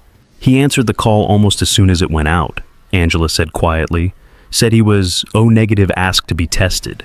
His profile came back as one of the rare ones. It is a real gift. Catherine did not take her eyes off Daniel. Is he staff? She asked. The question sounded thin, but she needed the answer spoken aloud. Yes, Angela said. He mentioned he works for Lowell Dynamics. Facilities, I think. He said he had to get back for his daughter later, but he agreed to the extended donation anyway. Facilities. The word was a polite label for the invisible people who kept buildings running. The ones who made sure windows stayed clean, floors stayed polished, trash disappeared. The ones who were not invited to investor meetings. The ones whose carts she should not have to walk around first thing in the morning. Daniel shifted in the chair. His eyes opened a little wider, then drifted toward the doorway as if he had heard something. Catherine stepped back from the glass, on instinct pressing herself against the opposite wall, her heart pounding in her throat. She did not want him to look up and see her there. She did not know what she would say if he did. From his angle, Daniel could see only shapes in the glass. The reflection of lights, the outline of the nurse moving past the faint suggestion of someone outside. His attention slid away. The bag at his elbow was heavier now, sagging on the hook. The nurse checked the scale, tapped a button, then glanced at his face. How is the head? She asked. A little floaty, he said. We are more than halfway, she said. You are doing very well. Tell that to my arm, he said. She smiled and adjusted the rate slightly. In the observation hallway, Catherine pressed the heel of her hand to her sternum, as if she could push down the panic that had lodged there. This man who cleaned her lobby and quietly got out of her way was letting them take more blood than a regular donation allowed, letting his pressure dip, his head spin, his muscles weaken, so that her daughter had more than a graph line of a chance. He did not know her well enough to like her. The last direct words she had spoken to him had been a rebuke. He had stood there in front of people who took their cues from her and apologized for his existence in the wrong place. Her mind reeled back through meetings, flights, hours spent rehearsing pitches. All the time she had measured people by their usefulness in slides and spreadsheets. Here was usefulness in a different form entirely. A man whose worth could not be quantified in key performance indicators, currently pouring part of himself into a bag so her child could live. Through the glass, she watched his hand continue to squeeze the foam ball. Steady, relentless. Angela touched her elbow lightly. If you would like, Angela said, I can have someone call upstairs and let the surgical team know we have product on the way. It might help them make decisions. Do it, Catherine said. Her voice came out hoarse. She cleared her throat. Please. Angela nodded and stepped away. Catherine stayed where she was, back against the cool wall, watching the man in the chair give away something vital, without making any demands at all. Her heels, which had always sounded like authority on polished stone, felt suddenly out of place on this floor. The room tilted a little when Daniel turned his head. Not enough to make him sick, just enough to remind him that there was less of him in the chair than when he had sat down. The bag at his elbow was close to full now. The blood inside it was thick and dark, swaying slightly on the hook with each small movement. The scale under it blinked green. Almost there, the nurse said. Last stretch. He let his eyes close for a count of 5, then opened them again. The trick kept the dizziness from growing teeth. His fingers tightened and loosened around the foam ball, the motion slower than before. Through the doorway, footsteps approached. He heard Angela's voice, then another higher and lighter. Daddy. He shifted, careful not to tug the needle. Mia stood just inside the room, flanked by a volunteer in a red vest. Her backpack hung crooked off one shoulder. Bear dangled by one arm from her hand. There she is, he said. His voice sounded different to his own ears, scraped thin. Mia hurried to his side. The volunteer hovered in the doorway until the nurse gave a small nod. Your dad is doing something very important, the volunteer said to Mia. We thought he might want some company. Thank you, Daniel said. Mia climbed onto the small padded stool next to the chair. Her eyes darted to the tubing in his arm, then to the bag. She frowned. That is a lot, she said. Apparently I have been hoarding, he said. It looks like juice, she said. Remind me never to serve you that at snack time. She set Bear on her lap and wrapped her hands around the stuffed body. For a moment, she just watched the slow drip, her mouth pressed into a line. Does it hurt? She asked. Oh, it's eeked. Not really, he said. Feels like when your arm falls asleep, only on purpose. Why are you pale? She asked. His lips curved. "Because someone forgot to bring me a sandwich," he said. Her brows knit. "I did not know I needed to," she said. "I am kidding," he said. "Kind of." The nurse checked the scale again and adjusted a clamp. "We are at target," she said. "We are going to slow it down and then stop." He felt the change in the pull on his arm the way the flow eased. The bag swung more gently. The pump gave a different tone, a confirmation beep. "Okay, Mr. Reyes," the nurse said. "I am going to take the needle out now. Keep your arm still for me." He watched her hands more out of habit than nerves. She peeled the tape, withdrew the needle in a smooth motion, and pressed a wad of gauze to the puncture. "Hold this tight," she said. "Straight arm, no bending yet." He did as instructed. His fingers were clumsy. Mia reached up with one small hand and helped him press the gauze in place. "Good assistant," the nurse said. "Maybe we should hire you." "Do you pay in stickers?" Mia asked. "We can negotiate," the nurse said. She wrapped a length of stretchy bandage around his elbow, snug but not painful. The chair whirred as she raised the back to a more upright position. "Take your time," she said. "Do not rush standing up. We want your brain to catch up with the rest of you." Angela came back in with a clear plastic container, the lid fogged from the warmth inside. "We keep the good snacks for the heroes," she said. "Crackers juice may be something with more sugar than sense." Mia perked up. "He likes orange," she said. Angela handed Daniel a cup of orange juice and a small pack of crackers. His hand shook a little as he took the cup, so Mia steadied it from underneath. As he ate, color crept back into his face. The room settled into a more stable position. The thudding in his ears eased to something like normal. "How long until they can use it?" he asked, nodding at the bag now lying on a tray labeled and sealed. "We will run it through the rapid processing," Angela said. "The lab will clear it as soon as possible. It will be in the operating room within the hour." He let out a breath. "Good," he said. "Used to be that he never thought about where blood went. It was something you gave, then you went back to your day. Today, every minute between his arm and that girl's veins felt personal." In the operating room, a nurse received a call from the blood bank. Her eyes lit in a way that had nothing to do with the surgical lights. "Compatible unit ready," she told the anesthesiologist. "On its way up now." "About time," the anesthesiologist said, relief tucked inside the words. When the bag arrived, clear tubing snaked from its port to the line already in Sophie's arm. The red inside was the same shade as the one that had hung beside Daniel's chair. Gravity did the rest, guided by careful hands. As the transfusion flowed, the monitors began to change. Numbers steadied that had been sliding. Beeps evened out. The jagged line of her heart rhythm smoothed. "Pressure is coming up," someone said. "Hold it there, kid," the surgeon murmured, eyes on the field. On the pediatric floor in a small staff lounge that smelled of coffee and microwave popcorn, a nurse glanced at the board that tracked patient status. The note by Sophie Lowell's name shifted from critical to guarded. It was a small change in ink, a large one in meaning. In the blood center, Daniel finished his juice and leaned his head back. Mia watched his chest rise and fall with an attention that was too old for 6. "You gave her a lot," she said. "Do you have enough left for you?" He looked down at her. "I have enough," he said. "My body will make more. That is what it does." "Like when I scrape my knee," she said, "and it makes a scab." "Just like that," he said. "Inside." She seemed to consider that, then nodded. "Can I tell Dr. Chen that my dad's heart helped someone else's heart?" she asked. "You can tell him whatever you want," he said, "as long as you do not tell him about the time I almost fainted at your vaccines." "You almost fainted?" she said, eyes wide. "I said almost," he answered. Angela returned with discharge papers and a form for him to sign. "We would like you to sit here another 15 minutes, she said. "If you feel steady after that, we can let you go. No running marathons tonight, no lifting anything heavier than your daughter." "She is heavier than she looks," he said. "I know," Mia said. "My brain is huge." Angela smiled. "If you feel dizzy at home, sit down," she said. "If you feel worse than that, call. Your body just did a big thing." Daniel signed where she indicated. The pen felt heavy in his hand. "Thank you again," she said. The words were simple, but her voice held a weight that matched their size. "You made a real difference today." He nodded because he did not know how to receive that without deflecting it into a joke. When they finally stepped back into the main corridor, the shift from the cool of the blood center to the warmer air of the hospital was noticeable. The sounds were louder here. Life had gone on outside the small room where his blood had pooled in plastic. Mia held his hand tightly as they walked. He let her set the pace. His legs felt like they belonged to someone else for the first dozen steps, then settled.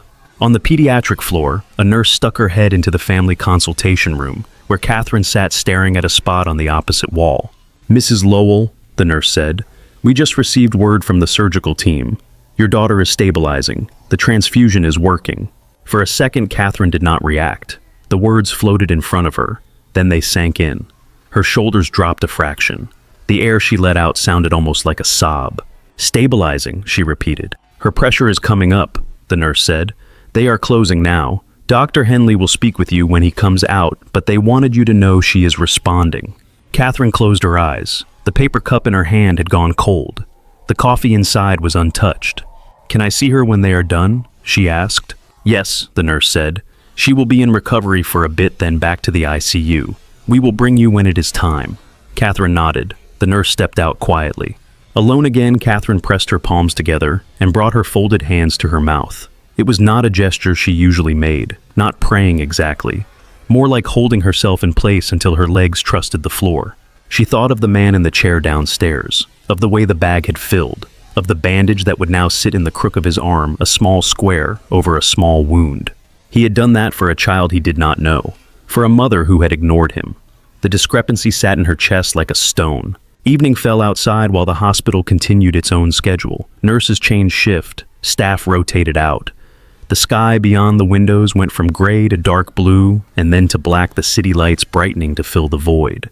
In the ICU, Sophie lay under warm blankets, her hair damp at the temples, a line of fresh stitches hidden beneath the bandage on her abdomen. The monitor by her bed beeped in a steady, acceptable rhythm.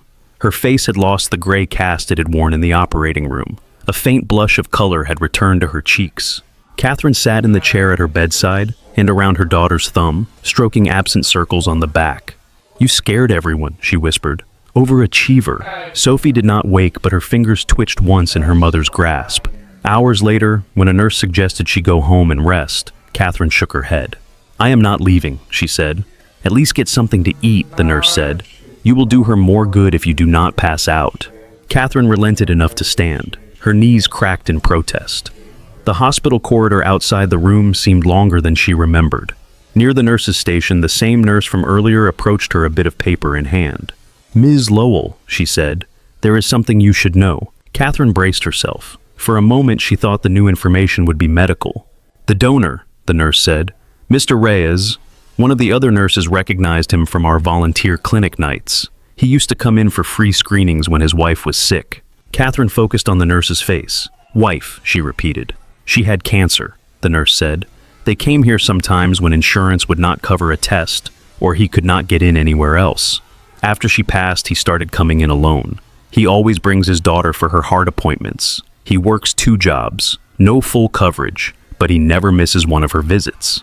The picture sharpened. Not just a uniform, a history. "What did he do before facilities work?" Catherine asked. "He was an engineer," the nurse said. "Robotics, I think. One of our techs used to work with him before his wife got sick. Said he was good. He gave it up when she needed round-the-clock care." The hall seemed smaller all at once. Air pressed lightly against Catherine's chest. "Thank you," she said. The words felt inadequate. The nurse gave her a sympathetic nod. "Last I heard, he was being discharged," she said. "Front lobby. He looked a little wiped out. His little girl was with him. Tough kid." Catherine stood very still for a count of 3, then turned toward the elevator. The ride down felt different this time. She watched the numbers light one by one. Her reflection in the metal doors looked more like the woman she saw late at night than the one in company videos. There were lines at the corners of her mouth she did not usually notice. Her eyes looked tired in a way that had nothing to do with ours. The main lobby on the ground floor was quieter than it had been that afternoon. The volunteer carts were put away. The chairs were half empty. The overhead announcement spoke of visiting hours and hand hygiene. Near the automatic doors, under a large abstract painting, Daniel sat on a plastic bench. Mia was curled against his side, head on his shoulder, eyes closed. His arm was around her hand, resting on her upper arm. The white bandage at his elbow showed under his rolled sleeve. He looked smaller, without the movement that usually filled the space around him. The energy he carried when pushing a cart or buffing a floor had settled into stillness. His face was pale, a little drawn around the mouth. He watched the revolving door with a kind of patient detachment, as if waiting for something delayed on a track. Catherine's heels made a soft sound on the tile as she approached, quieter now that there were fewer other feet to cover them. She stopped a few steps away. "Mr. Reyes," she said. He turned his head. His eyes clicked into focus. It took him a fraction of a second to place her. This was not the building where she usually addressed him, not the suit she wore there, not the context. "Ms. Lowell," he said. The words were neutral. He did not move his arm from around his daughter. "I wanted to," she began, then stopped. The sentence she had rehearsed in the elevator, the one about gratitude and responsibility, scattered. Mia stirred at his side, blinked up at Catherine, then tucked herself closer to Daniel like a small animal testing the air. "I heard about your daughter," he said. "They said she is stabilizing." Relief flickered through Catherine that he knew that much. It spared her from having to voice it and watch it land. "She is," Catherine said. Her throat tightened around the second part. "Because of you." He looked down at the bandage on his arm, then back up. "I was a match," he said. "It is just blood." "Not just anything," she said.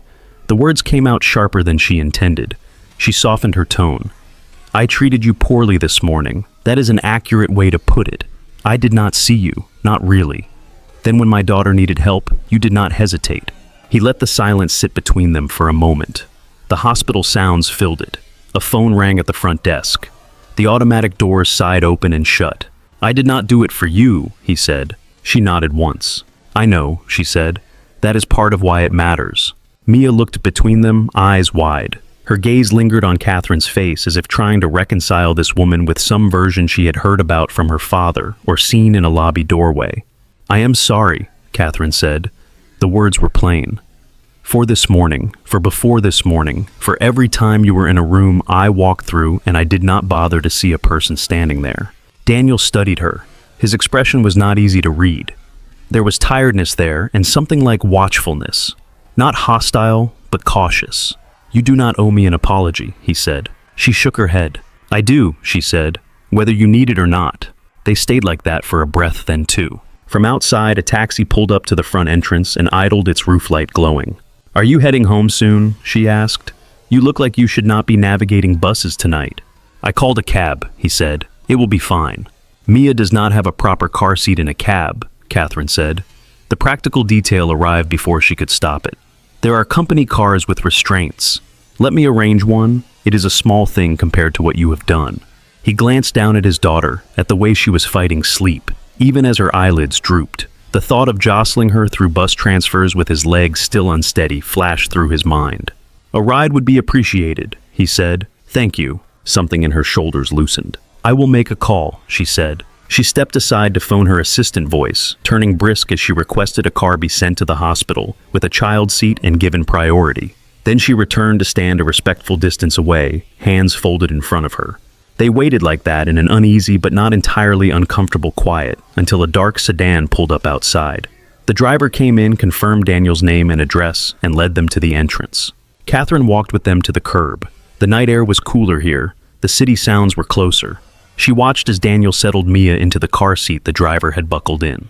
Mia roused enough to protest, then gave in when the belt clicked. Daniel eased himself into the back seat beside her. "Mr. Reyes," Catherine said just before he closed the door. He looked up. "I hope your daughter sleeps well tonight," he said. "I hope yours does too," she answered. He nodded once, then pulled the door shut. The car eased away from the curb headlights washing across the hospital facade before turning toward the street. Catherine stood on the sidewalk until the taillights disappeared around the corner. The automatic doors behind her opened and closed, gusts of warm air at her back. Her heels were on concrete now, not polished marble. The sound they made as she turned to go back inside felt less certain than usual. The hospital cafeteria was closing when Catherine finally remembered she had not eaten all day. She stared at the warming trays, at the congealed edges of lasagna and the last few fries under a heat lamp, and picked up a cup of yogurt instead. The cashier gave her a look that was equal parts pity and habit. She carried the yogurt back to the ICU, opened it, and then forgot it on the small table by Sophie's bed. Night thickened outside the windows. The city lights sharpened. Inside, the monitors by Sophie's head glowed green and amber, a quiet constellation around her. Sophie's chest rose and fell under the blanket. There were tubes and wires and a cuff around her arm, but color had returned to her skin. Her lips were no longer gray at the edges. The transfusion had done what it was supposed to do. Catherine sat in the chair and watched her daughter sleep. Her own eyes burned, but each time they closed for more than a heartbeat, she jerked awake, afraid she might miss a change in the rhythm of the monitor. Around midnight, her phone buzzed. It had been vibrating on and off since afternoon, a trapped insect on the small shelf by the window. She picked it up without checking the screen. Yes. Her assistant's voice came through hushed, but tight. Ms. Lowell, I am sorry to bother you. The board chair has called an emergency meeting for 9 in the morning. He asked that you be there in person. Catherine pinched the bridge of her nose. Harold knows where I am, she said. He has my messages. He does, the assistant said. He mentioned the missed investor presentation. He said the timing is unfortunate, but the meeting is mandatory. Unfortunate. The word hung in the air. Tell him I will be there, she said. She hung up before her assistant could say anything else. The rest of the night blurred. A nurse came in at intervals, checked vitals, adjusted a drip. A respiratory therapist listened to Sophie's lungs and nodded. At some point in the dark, Catherine's chin dropped to her chest. She woke with a small start and an ache in her neck. By 7 in the morning, a pale wash of light crept through the high windows of the ICU. A fresh coffee appeared in her hand, pressed there by a nurse with kind eyes. You should go, the nurse said. We will call if anything changes, I promise.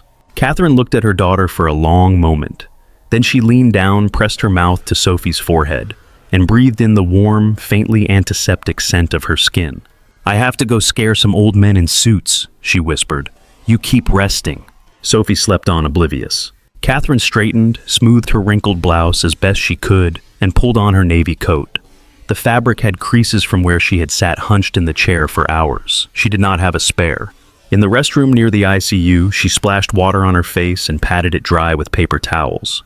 The mirror showed a woman who had not slept with shadows under her eyes and mascara smudged at the corners. She reined in her hair with an elastic from her pocket and called it good enough. The driver she had called the night before was waiting at the main entrance, the company sedan idling at the curb. He opened the rear door. She slid in the leather cold against the back of her legs. The city on the way to Lowell Dynamics looked different at 8:30 in the morning after a night in the ICU. School children with backpacks trudged toward crosswalks. People in business casual clustered around coffee carts. A woman in a parka walked a dog that shook rain off its coat at every corner. Her phone buzzed again. She glanced at the screen.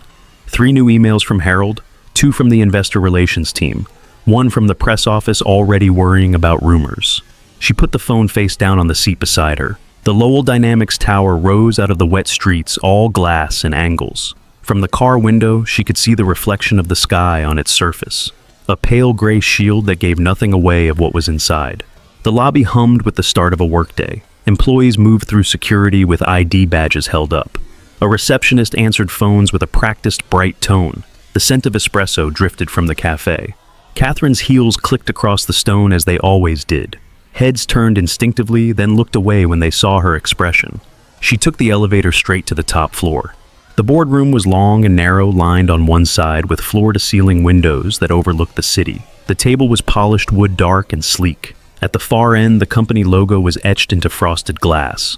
12 leather chairs ringed the table, all but one occupied. Harold Weston sat at the head of the table. He wore the same dark suit he always wore, tie knotted, in the same careful way. His white hair was combed straight back. His hands were folded on the table fingers, intertwined. The other board members turned as she entered. Some faces were familiar allies.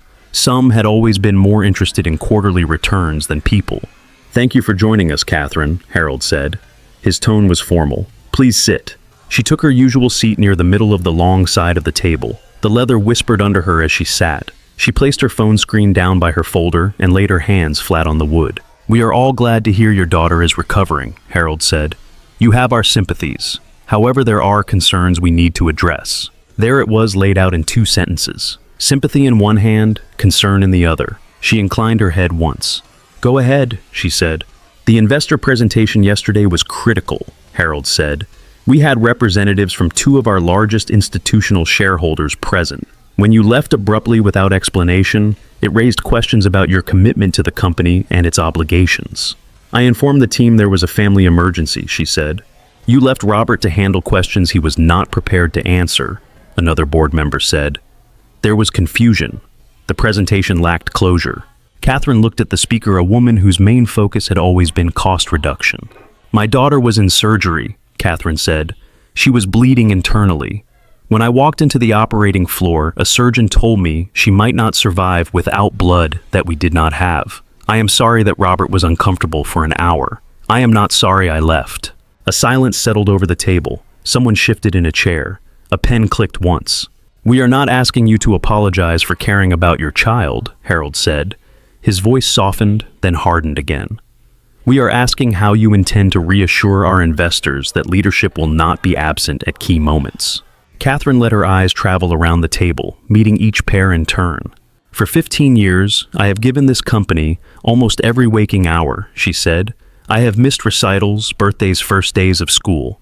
I flew back from my mother's funeral early to attend a product launch." She saw a few of them glance away. They knew her schedule. They had praised her for it. "Yesterday, a 7-year-old girl lay on a table at Harborview with her blood pressure dropping," she continued. "They called a code red for O negative blood. There was none left.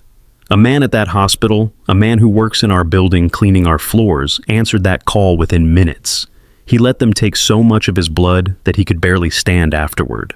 She said it plainly without embellishment. The picture was vivid enough on its own. "Who is this man?" one of the board members asked. "His name is Daniel Reyes," she said. "He is on our facilities staff. Before that, he was an engineer. He left that job to care for his wife when she had cancer. After she died, he took whatever work he could find that would let him support their daughter and still take her to her cardiology appointments." The room shifted. Some faces showed skepticism, others something more guarded. "And how is this relevant to the board?" Harold asked.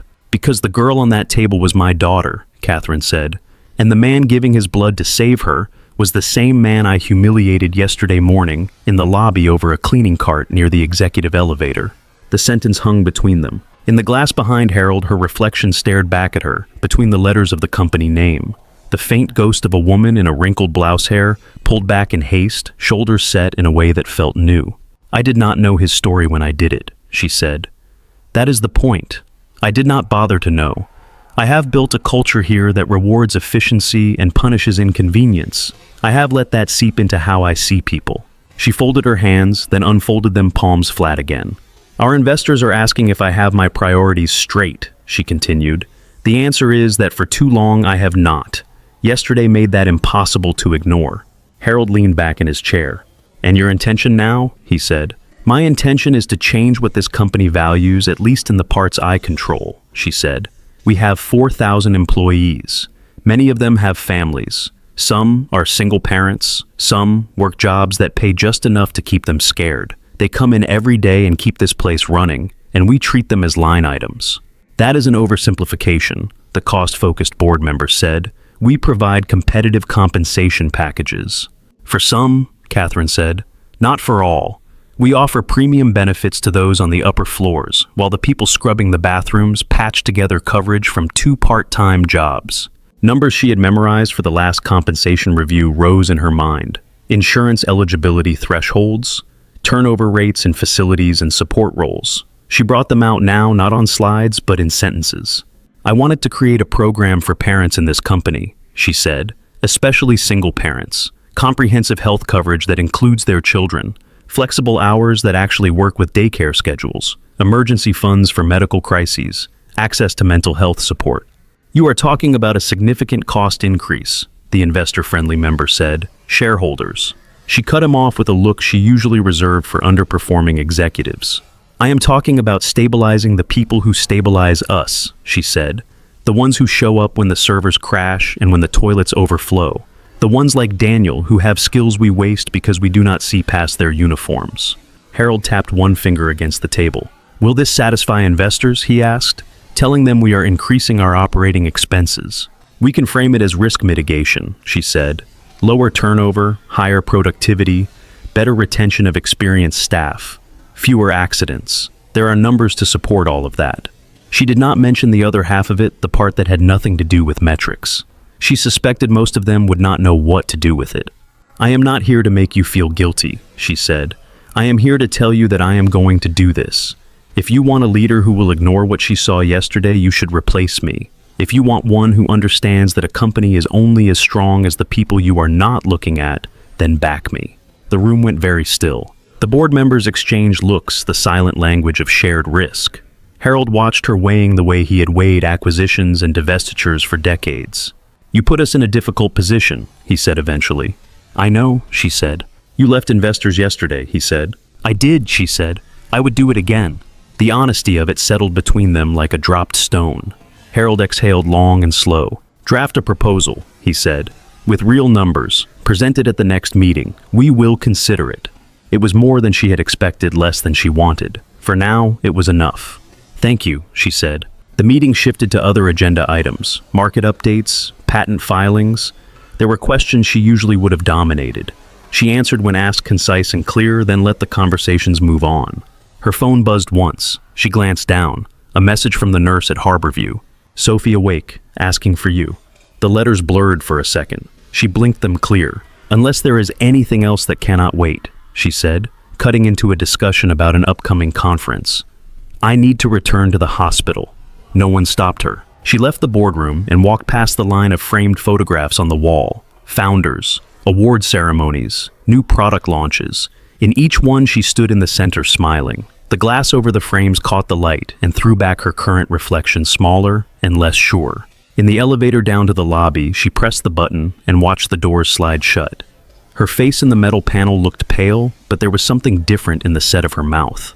On the ground floor, employees stepped aside to let her pass. She moved through the polished lobby she had once insisted be flawless and thought of the man who had polished it sitting in a hospital waiting area with a bandage on his arm and his daughter asleep against him. She pushed through the glass doors into the damp air outside and headed back toward the car, toward the hospital, toward the small girl who was finally awake and waiting. The halls of Harborview felt different on the way back up. Morning had tilted into afternoon. The overhead lights still hummed, but sunlight pushed through the high windows, now turning the floor near them a softer color.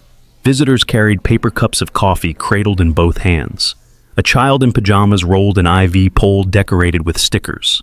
Catherine stepped out of the elevator onto the pediatric floor and moved toward the ICU. Her heels hit the linoleum in a slower rhythm than usual. At Sophie's doorway, she paused. The monitors still stood guard, quiet now, their lights steady.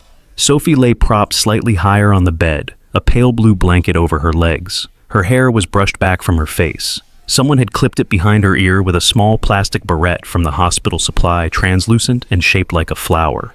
Her eyes were open. "Mom," she said, voice rough from the tube that had been in her throat earlier. "You took forever." The tightness in Catherine's chest snapped. She crossed the room in 3 quick steps and clasped her daughter's hand, careful of the IV line. "I had to go talk to some people who needed reminding about what matters," she said. Sophie studied her, then seemed to decide this was acceptable. "Dr. Henley said I am doing really good," Sophie said. "He said there was a problem inside my belly, and they fixed it, and also that I got superhero blood."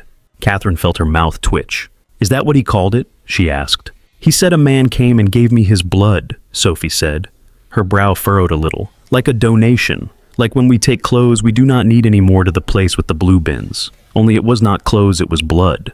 "Something like that," Catherine said. "He volunteered to help when they needed him." "I want to say thank you," Sophie said. "You will?" Catherine said. "If he is willing to meet you." Sophie nodded solemnly, as if this were a contract. "I told Nurse Sarah that when I am better I can draw him a picture," she said, "of a heart, with a cape." Catherine squeezed her hand gently. "He would probably like that," she said. There was a soft knock on the doorframe. Catherine turned. Nurse Sarah stood there, a folder tucked under one arm. "Sorry to interrupt," she said. "I thought you would want to know that Mr. Reyes is here. He brought his daughter for her follow-up, and he asked about Sophie. I told him she was awake."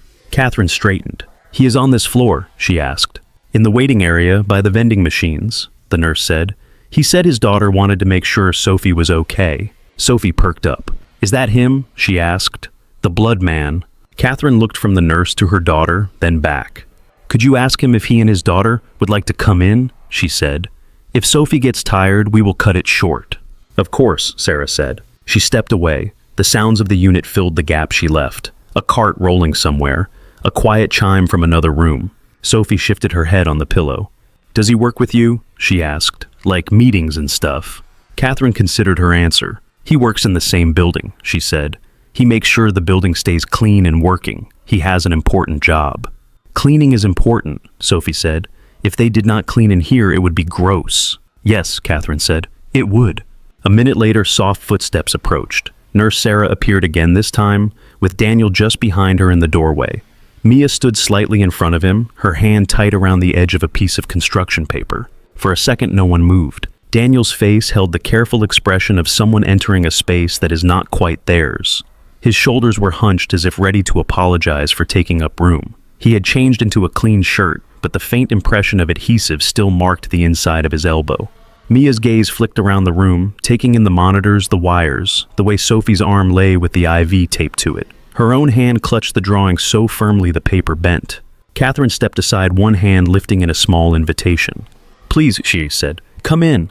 Daniel nodded once and took a few steps into the room. Mia followed her sneakers, making almost no sound on the floor. "This is my daughter Mia," Daniel said. She insisted. Mia moved closer to the bed, then stopped when she reached the rail. Up close, Sophie looked more fragile, the bandage on her arm, the pale lines of her face. But her eyes were bright.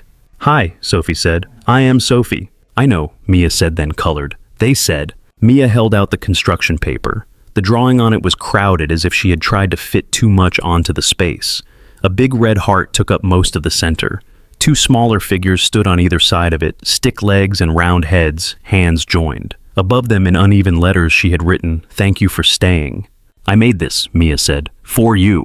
Sophie took the paper with her free hand. The IV line tugged slightly. Catherine adjusted it. "It is really good," Sophie said. "Is that a heart?" "Yes," Mia said. "And that is you, and that is me, because my dad gave you some of his heart's juice." Daniel made a quiet sound in his throat that might have been a laugh. "Simplified," he said. "I like it," Sophie said. "I am going to put it on the wall when I do not have to be attached to everything." The two girls fell into conversation quickly in the way children often did. Sophie showed Mia the buttons on the bed that made it raise and lower a little. Mia showed Sophie how Bear could sit on the rail and not fall if you balanced him just right. The monitors beeped on steady. Catherine stepped back toward Daniel. They stood near the window a few feet apart, watching the scene at the bed. "Thank you for coming," she said, again. "Mia would not let it go," he said. "She has been asking about your daughter since yesterday." "Mia has a good sense of follow-through," Catherine said. "She gets that from her mother," Daniel said. His voice softened on the last word. They stood without speaking for a moment. The light from the window reflected off the glass picture frame of a generic landscape on the wall and threw a faint square of brightness between them. "I heard about the meeting this morning," Daniel said. "News travels fast in buildings with too many vents." "Of course it does," Catherine said. "How much did it mutate by the time it reached your floor?" "Something about you walking out on rich people to yell at other rich people," he said. "Something about programs. People like me." It was a messy summary. She huffed a small breath that was almost a laugh. "That is not entirely inaccurate," she said. She watched Mia and Sophie for another beat. If she looked directly at Daniel while saying what she was about to say, she might stumble. "I want to start something at Lowell," she said. "A program for parents who are doing this the way you are doing this. Alone more than they should be, with fewer safety nets than the company could provide." He turned his head toward her slightly. "That is generous," he said slowly. The word held a cautious edge. "It is overdue," she said. She laid out the basics as she saw them: expanded health coverage for hourly staff that included their children, flexible scheduling, a fund for emergency medical expenses, better access to information about resources. She spoke plainly without dressing it in too much corporate language. "I do not want it to be a press release," she said. "I do not want glossy brochures and no substance. I want it to work. Which means I need someone who knows what it feels like when it does not, to tell me when my shiny ideas are useless." He took that in. His jaw tightened once and released. "You have hundreds of employees in that position," he said. "Janitors, cafeteria workers, reception. You could ask any of them." "I could," she said, "and I will if they are willing. But you are the reason I am seeing it at all.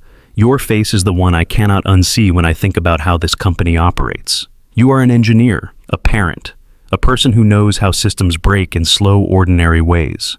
He tasted the word engineer on the back of his tongue. It had been a long time since someone had said it to him, as part of who he was and not who he had been. "What are you asking?" he said. "I am asking you to consult," she said, formally, part-time at first, paid, with full benefits for you and Mia. Help design the program. Sit in the room when policies are discussed. Tell me when we are getting it wrong." He looked at her fully for the first time since she had walked into the room. Her face was tired, the skin under her eyes bruised with lack of sleep. She did not look like a woman making a pitch from a stage. She looked like someone who had been cracked open and had not figured out yet how to put herself back together. "Why me?" he asked. "Because you have been on both sides," she said. You have sat in meeting rooms as an engineer, and you have pushed a cleaning cart past those rooms as staff. You know what it costs to fall, and what it takes to keep going at the bottom. He glanced at Mia now, laughing quietly, as Sophie tried to teach Bear how to wave without falling over. It would mean more hours away from her, he said. It could mean fewer later, Catherine said, if it leads to a role that uses everything you know instead of only part of it. He did not answer immediately. His mind ran through the practical pieces. 2 jobs, 1 janitorial, 1 consulting.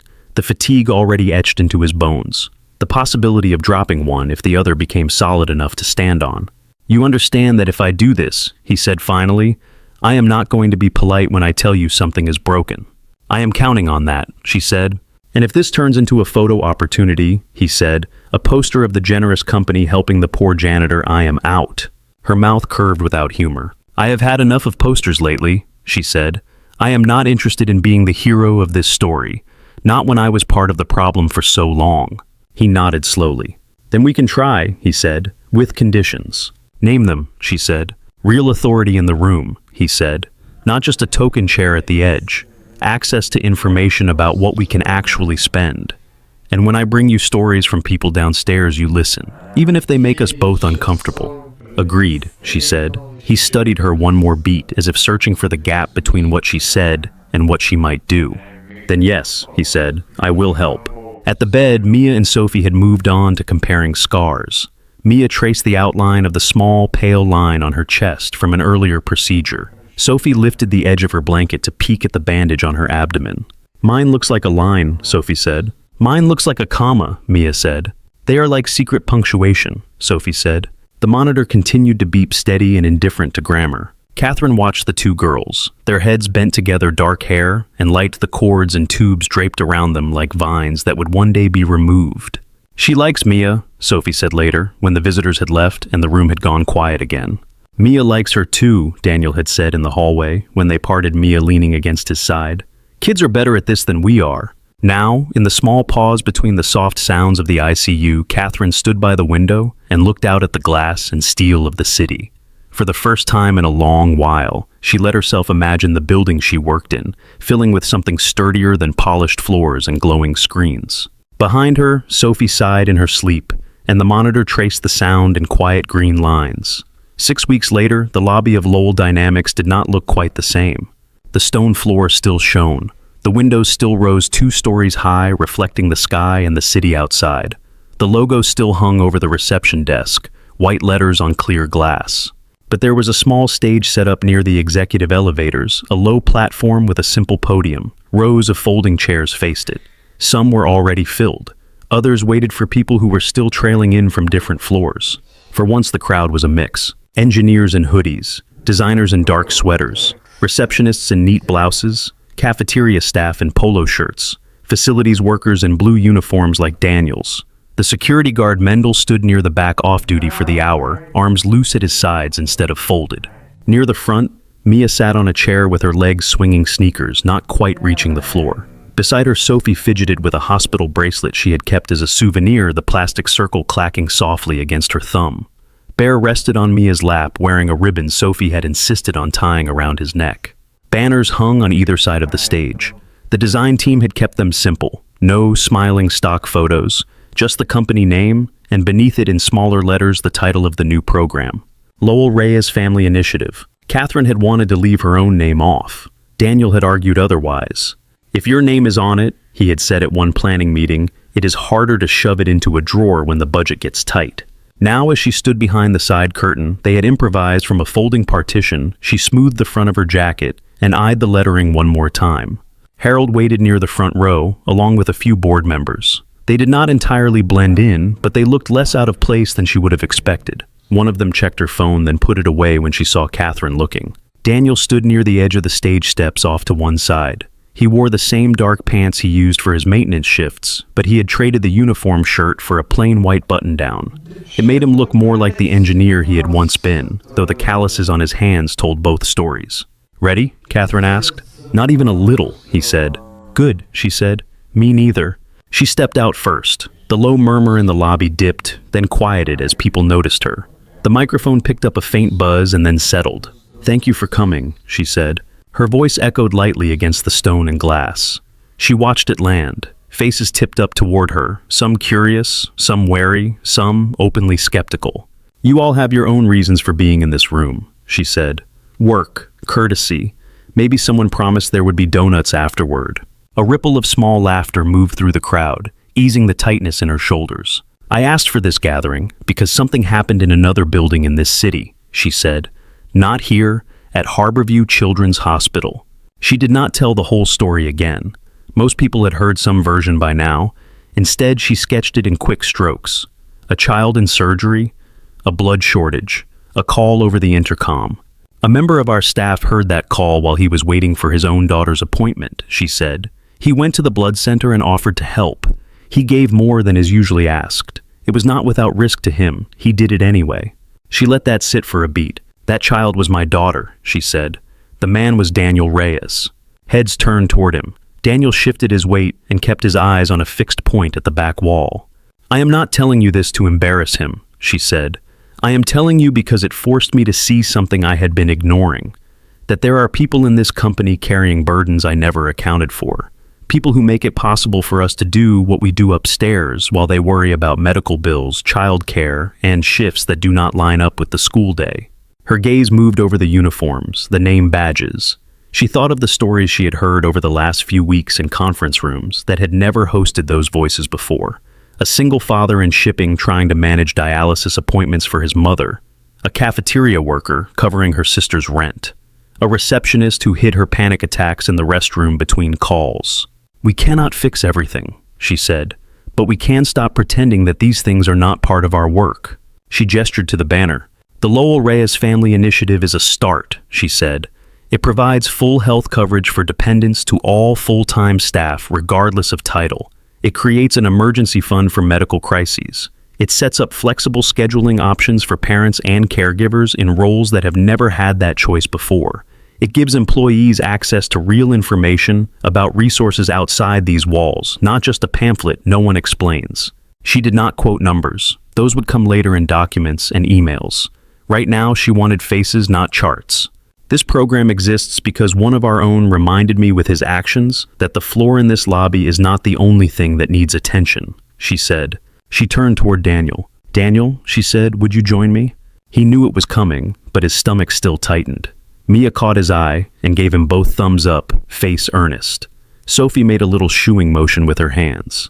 He climbed the steps to the stage. The microphone was a little too high. When he stood beside Catherine, she adjusted it down for him. The small, practical gesture steadied him more than any speech could have. He looked out at the rows of chairs, at Malik near the back, leaning slightly on his cart, at Mendel, at Evan from Ott, who raised his coffee cup in a silent toast, at a woman in cafeteria whites, who he had seen every morning for years without ever exchanging more than a hello. "I am not a public speaker," Daniel said. The microphone amplified the low roughness of his voice. A few people laughed. The sound was gentle, not mocking. "I am more comfortable fixing things in rooms nobody sees," he said. "Machines, leaks, the vending machine on 7 that eats coins." Evan groaned theatrically in the third row. The room laughed again louder this time. "But some problems do not sit still while you get your tools," Daniel said. "They walk around, they go to doctor appointments, they stay up at night, they eat the last of the cereal and leave the box in the cabinet." There was a small cheer from the direction of the daycare staff. "I am a single father," he said simply. "My daughter has a heart condition. Not a dramatic one, not all the time, but enough that we know the names of the nurses on the pediatric floor at Harborview, enough that we cannot skip checkups." He glanced down at Mia. She sat very straight, chin lifted. "When my wife got sick, I left a job that paid well and made sense on paper," he said. "I took one that let me be where I needed to be, at home, at the hospital, in waiting rooms. I know there are people in this company who have made choices like that quietly, without anyone upstairs noticing." He let his hand rest on the podium for balance. He did not grip it. "This program is not charity," he said. "It is acknowledgement. That people in every role here have lives that do not stay at the door when they badged in. That supporting them is not extra. It is part of doing our own jobs." His eyes met Catherine's for Catherine's for a second, then moved back to the crowd. My hope is that this makes things a little less hard for someone who is sitting at their kitchen table right now, looking at bills and bus schedules and a calendar full of appointments, wondering what they can drop without breaking everything. He cleared his throat. I will be working with Catherine and anyone else who wants to help to make sure this does not turn into a nice sign and nothing underneath, he said. If you have ideas or stories, or if a policy that looks good on the slide is making your life worse in practice, come tell me. Or tell your manager or HR or whoever you trust. The point is that someone listens. He stepped back from the microphone. The lobby was quiet for a heartbeat, then another. Then the sound came, not explosive, but solid. Applause. The kind that did not peak too early. Hands clapping palms against palms, the sound bouncing off glass and stone. Mia cupped her hands around her mouth. "That is my dad," she yelled. Laughter rolled through the room. The applause grew louder. Later, after the stage had been dismantled, and the banners rolled up for reuse after the donuts and fruit trays had been picked clean, and people had drifted back to their departments with new conversations started, the lobby looked almost normal again. Almost. There were new posters on the staff bulletin board now. Not glossy faces. Just clear language about benefits, about application forms, about dates.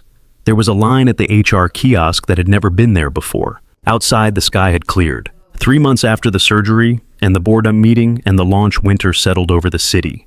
On a Saturday afternoon, Catherine and Sophie walked into Harborview Children's Hospital, not in a rush, but at an ordinary pace. Sophie wore a knit hat with a pom-pom that bounced when she moved. Her gait was careful but no longer weak. At the registration desk, the clerk smiled at them. "Final follow-up," she said, seeing the note. "That is the plan," Catherine said. On the other side of the waiting room, Daniel and Mia sat together. Mia's feet swung though they reached closer to the floor now. She wore a hoodie with a cartoon heart on it, a gift from Sophie. Mia spotted them first. "Sophie," she called, waving her whole arm. Sophie grinned and waved back. The two girls crossed the room and collided in the middle with the gentle thud of kids who had been told not to run and had compromised with a fast walk. "You look less like a ghost," Mia said. "You look taller," Sophie answered. "We have to see Dr. Chen," Mia said. "He is going to say stable again, I can tell." "Stable is his favorite word," Sophie said. Daniel and Catherine exchanged a look over their daughters' heads. There was something easy in it now. "You want to sit together?" Daniel asked. "One less stranger to make small talk with." "I would appreciate that," Catherine said. They settled into the row of chairs. Daniel on one end, then Mia, then Sophie, then Catherine. A crooked row of legs and backpacks and crossed arms. The nurse called Sophie's name first. She and Catherine disappeared through the door. 10 minutes later, they were back. Dr. Chen followed, smiling. "She is doing very well," he said. "No signs of lasting damage. She may have a scar, but I suspect she will enjoy showing it off." "I already do," Sophie said. Next, it was Mia's turn. She hopped off the chair and marched toward the exam rooms like someone heading to a stage. Back in the hall afterward, Dr. Chen made a note in her chart and closed it with a satisfied tap. "Stable," he said, again. Mia gave him a look. "You need a new word," she told him. "It is an excellent word," he said. "It leaves room for many good things." They all ended up in the small cafe on the ground floor afterward. The girls claimed a table by the window and spread out coloring sheets and crayons. Outside, fine flakes of snow had started to drift down, catching in the air above the sidewalk before settling in a thin, bright dusting. "They are going to want to go out there," Daniel said, watching Mia's eyes track the flakes. "They will not be deterred by the concept of cold," Catherine said, "or by doctors who say not to overdo it." "Within reason," Daniel said. They drank coffee in paper cups. The warmth seeped into their hands. The conversation moved in fits and starts. Work, school, the way Mia had tried to explain fractions to Daniel the night before, and ended up schooling him on a new method. "I put the first draft of the initiative report on your desk," Daniel said. "There are some sections that will make finance uncomfortable." "Good," Catherine said. "Finance should be uncomfortable from time to time." "They are worried about abuse," he said. "People faking need." "Some will," she said. "Most will not. We write it in a way that assumes people are trying, not cheating." He inclined his head. "That is in there," he said. They fell quiet for a moment, watching the girls press their noses to the glass. "You know," Catherine said, "I've been called many things in my career. Difficult, demanding, strategic, never recalibrated." "That was about the machines," Daniel said. "And people. Some systems only need a small adjustment. Others need a complete overhaul." "Which one am I?" she asked. Ask me in a year, he said. She laughed, surprised at how easy it came out. At the window, Sophie turned around. Can we go out? She asked. Just for a minute. We want to see if the snow makes a sound. It does not make a sound, Mia said. We have to check. Daniel and Catherine looked at each other. A tiny shrug passed between them in agreement. Coats zipped, Daniel said. Hats on, Catherine added. A few minutes later, they stepped out through the side door. The air hit their faces clean and sharp. The snow was coming down a little thicker now, soft pinpricks on skin. It dusted the shoulders of their coats, settled on hair, melted on warm cheeks. The girls ran ahead a few steps, then slowed when both adults said their names at the same time. They compromised with a slow spin, arms out.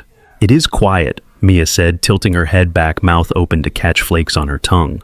It is like the sky is whispering, Sophie said. Their boots left small prints on the thin layer of white. The sound of their footsteps was soft, more a hush than a tap. Daniel and Catherine walked side by side behind them. Their strides did not quite match, but the distance between them was easy to close when one or the other adjusted half a pace. From inside the cafe, through the glass, they were four shapes against the gray, two taller, two small, the outline of a bear and one set of arms. If someone had been sitting with a cooling coffee at a corner table looking out, they might have seen them and thought they were a family. Outside, snow gathered in the grooves of the concrete. The city sounds were muted. Somewhere deep in the building behind them, machines hummed, and monitors kept time with quiet beeps. Out here, the only rhythm was the scuff of feet and the shared sound of breath in cold air. Mia reached back without looking and caught her father's hand. On the other side, Sophie did the same with her mother. For a heartbeat, they all moved together, linked the space between them, crossed by small, steady grips. Then the girls laughed at something only they heard and pulled their parents forward into the light fall of snow. Thank you so much for listening to today's story. If this story resonated with you or made you reflect, I'd love to hear your thoughts, so feel free to share them in the comments below. And don't forget to like, subscribe, and hit the notification bell so you won't miss the next story.